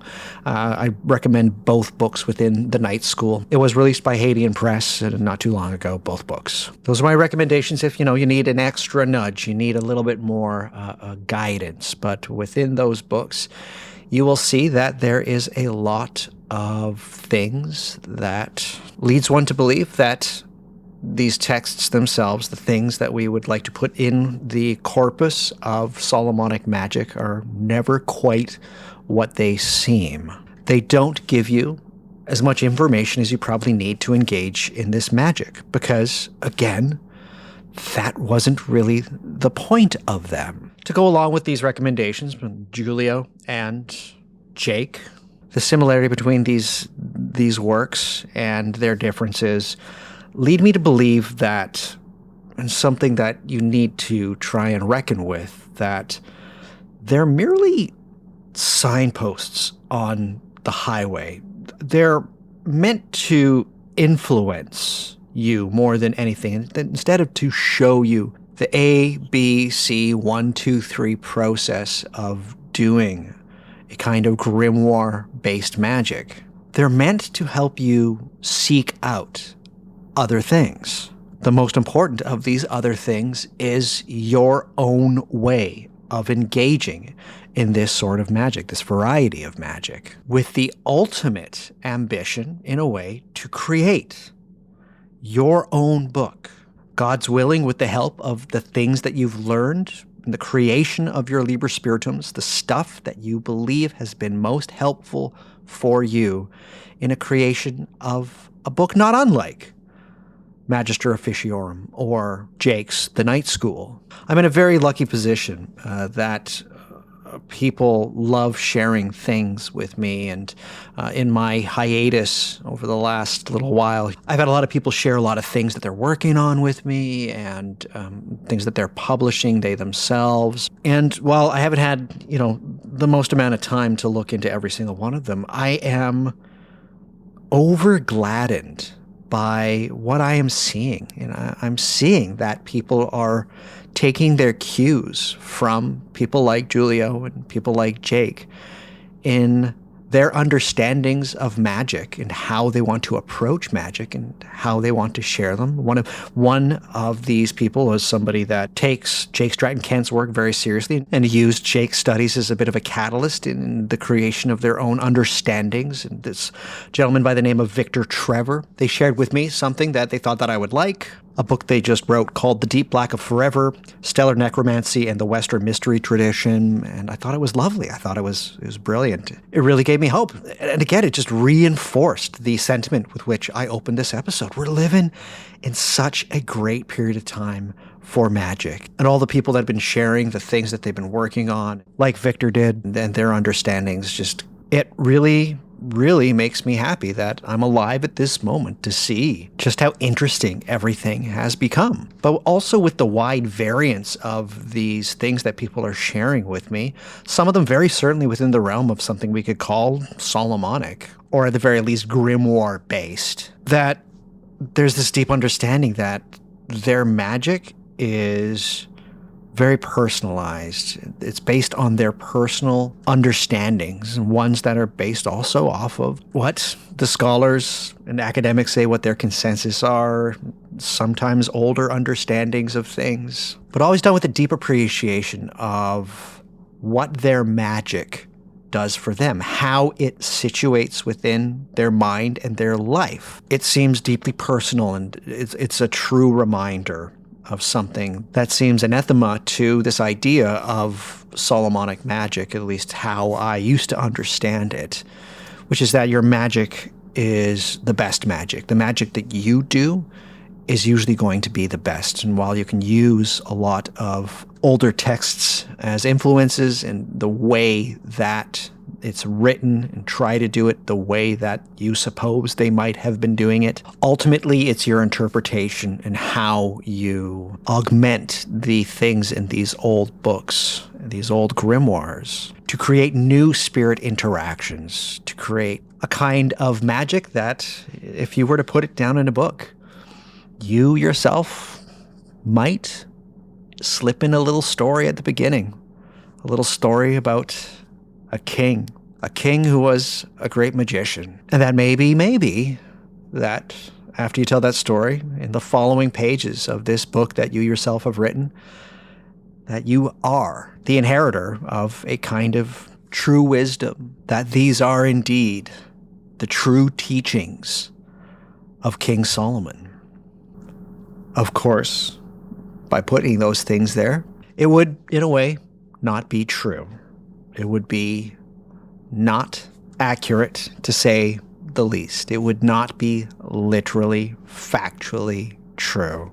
In a way, it would be a fiction, a story, make believe. What those that would accuse, say, somebody like myself, of trying to believe that there is a history to this thing that they themselves and that the rest of civilized society has relegated to being absolutely bullshit, not true, that it's fictional.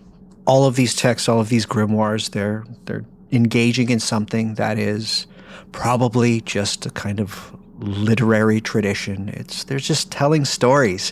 They're just sharing and telling stories, and they're probably duping people out of money. They're doing it for reasons. These hundreds and hundreds of documents just exist as a novelty. It's a novelty. It's a storytelling. It's fiction. These are fictions. People are trafficking in fictions. Those skeptics that would say such things have basically inadvertently stumbled upon the key, the entire point of doing this magic. We traffic in fictions to make them real.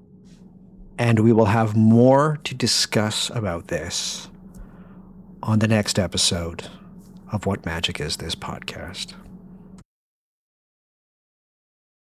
Okie doke, folks. Didn't want to leave it on that kind of like an 80s shitty radio cliffhanger, but that's what I got to do. Yeah, there's more to discuss, not particularly about specifically Solomonic Magic, but with some of the ideas that we have talked about in this episode, or that I have talked about in this episode. On the next episode of What Magic Is This, it's going to be a little bit more familiar to folks, just in its format. It's going to have a couple of guests, but it's one where, because there's a couple of guests, it's going to happen a little bit later on in the month.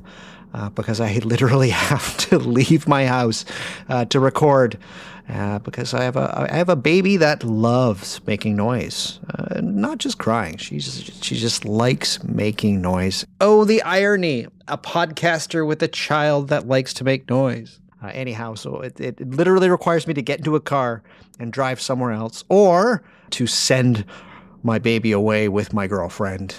Get out!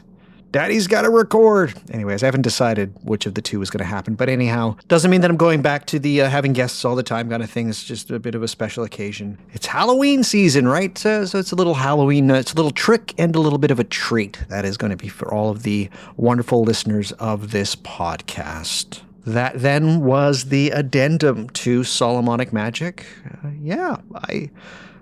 I still don't know what to make of everything. I still kind of feel a little bit, flummoxed, if you will. But all I can say is that you should definitely read that book by Dr. Gal Sofer, if Solomonic Magic is your thing. Solomonic Magic, Methodologies, Texts, and Histories. Man, it's good. It's one of the better things released about Solomonic Magic in the last 10 years, without a doubt. Grab yourself a copy if you've got the money to do so. As far as what I do and giving me some money, let's talk about it because I've kind of already talked about it a bit in this episode, but let's just make it a bit more clear. And if you're here because you feel guilty, if you're listening to this because you feel guilty about the fact that I called out 85% of you listening that you don't listen to the final 15 minutes of my podcasts, good. I'm glad you're listening now. I got you. Playing into that guilt. Gotcha. I knew I would. Anyhow, do you think that what I'm doing... Sorry, everybody. Do you think that what I'm doing with What Magic Is This podcast is, kind of cool and important and it's worthy of your support? I've got a few ways of supporting me here on the show. And the best way of supporting me is the first way that I'm going to get into, and that is through Patreon. Patreon.com/whatmagicistthis. As I mentioned, I've got a ton of stuff there. I'm going to be producing a video about the Liber Spiritum. That's going to be the next thing that I put up there. But I got videos, I got audio episodes where I talk about all kinds of things.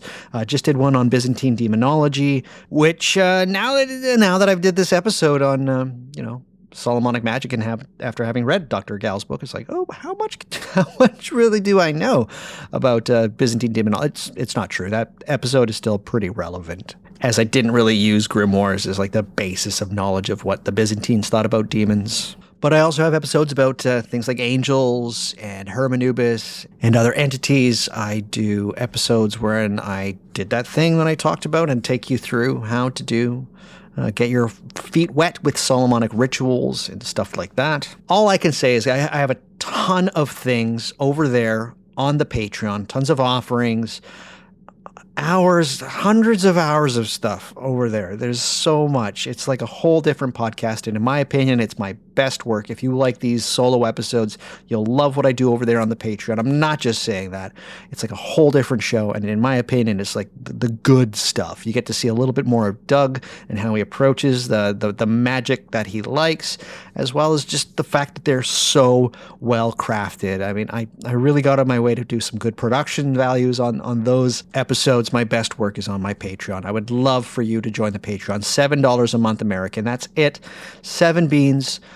Whatmagicistthis.com. Find the Patreon buttons. They're all over the place there. Or head to patreon.com/whatmagicisthis. It also gives you access to a fairly active Discord. And you also get access to ask me questions. If you have some questions, or if you just want to reach out and say, Doug, this Solomonic Magic addendum thing has left me feeling a little bit rudderless. What do I do? What do I do? I'd be able to help you a little bit there. Anyhow, my Patreon is the best way of supporting me. Please, if you have the capacity to and you enjoy what I do here, as it is my job, I would love to get your support. Patreon.com/whatmagicistthis, or head to whatmagicistthis.com. Another way of supporting me is through PayPal. Go to my website, whatmagicistthis.com. Tons of PayPal buttons there. Any amount helps. It all goes back into making this podcast run. Things are expensive. I just had to repay for this editing program that I added on this thing, and it was... I forgot how expensive it is. A couple $100. Anyhow, moving on. A great way of supporting me is through buying Books. I know you love books. I love books.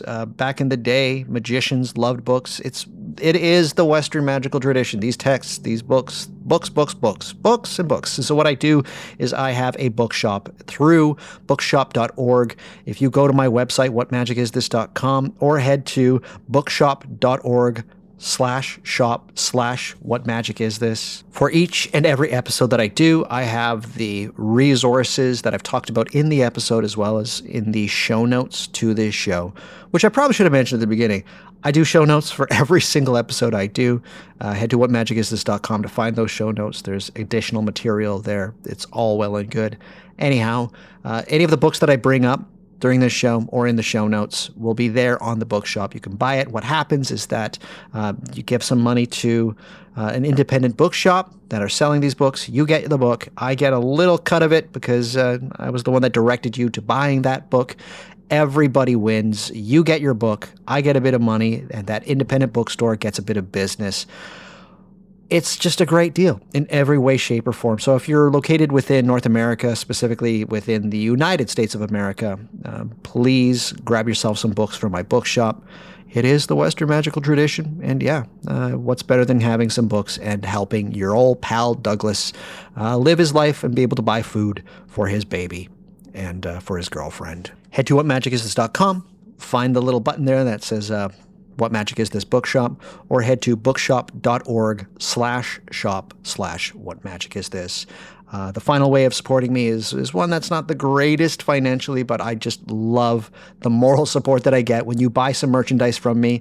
Head to whatmagicisthis.com, go to the menu, click on merchandise, and you can buy mugs, you can buy t-shirts, you can buy hoodies, you can buy phone cases. I just saw somebody with a phone case, a What Magic Is This phone case. I actually reached out to them and was like, dude, you might be the only person in the world at this point that has a What Magic Is This phone case. How is it? And they said it's an awesome phone case. And I was like, that's awesome. That's great. There's pillows, there's tote bags, there's all kinds of swag. As I said, not the best way of supporting me financially, but if you buy something, take a picture, show me. It's so awesome when I see people with my stuff. It's so weird, and it's great. What's more, when other people see you in my What Magic Is This stuff, they can be like, hey, what is that? And you'll tell them it's a podcast. It's the best damn podcast this side of, I don't know, cereal? What are people listening to podcasts these days? I've had no time to listen to podcasts recently. It's just, I have no time for anything. Anywho, if you want to grab some merchandise, head to the website, whatmagicisthis.com, click the merchandise button, and I'd love to see you wearing a What Magic Is This shirt or sipping some Mountain Dew from a What Magic Is This mug. Don't do that. Mountain Dew is gross. You don't need any of that in your body.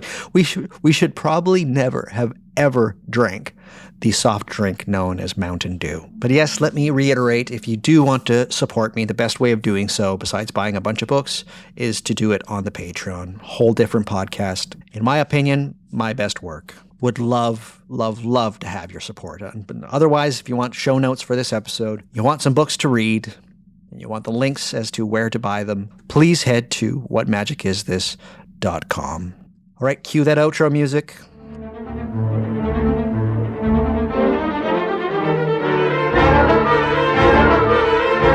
As much as I'd like to say that with this episode, I'm going to be slamming that Solomonic book shut, that Solomonic Magic book shut. I know for a fact that this is not the last time I'm going to be talking about Solomonic Magic here on the main podcast. Most likely, it would be great to have Alexander Eth back on the show, just maybe in a couple of years or a year or so, and just be like, whoa, a lot has changed since we recorded those 2 episodes, and since I recorded this addendum that I wanted to record. Where do we sit? Where do we stand? What's going on? So I can't guarantee that that's going to happen soon, but I would love for something like that to happen soon. I mean it. Those 5 people that I brought up earlier, Alex Eth included in that list of 5 people. Go find their stuff. Go to my website. Find their work and engage with their work. Buy their books. They are truly awesome. And lastly, yes, we're going to be talking about stories next. Stories and magic. Stories and spirits and spells. Oh my. It's going to be fantastic. But until then, I want each and every one of you to stay healthy, to stay hopeful, I hope you enjoyed this one. And even if you didn't enjoy it for the most part, because this was a pretty ranty, rambly episode from Douglas, even if you didn't find it the most fun listening to a podcast, I hope that at least gave you something to think about. And so by thinking about it, you allowed yourself to stay luminous. All right, everyone, that's all I got. Until next time, be well. Take care. Bye-bye.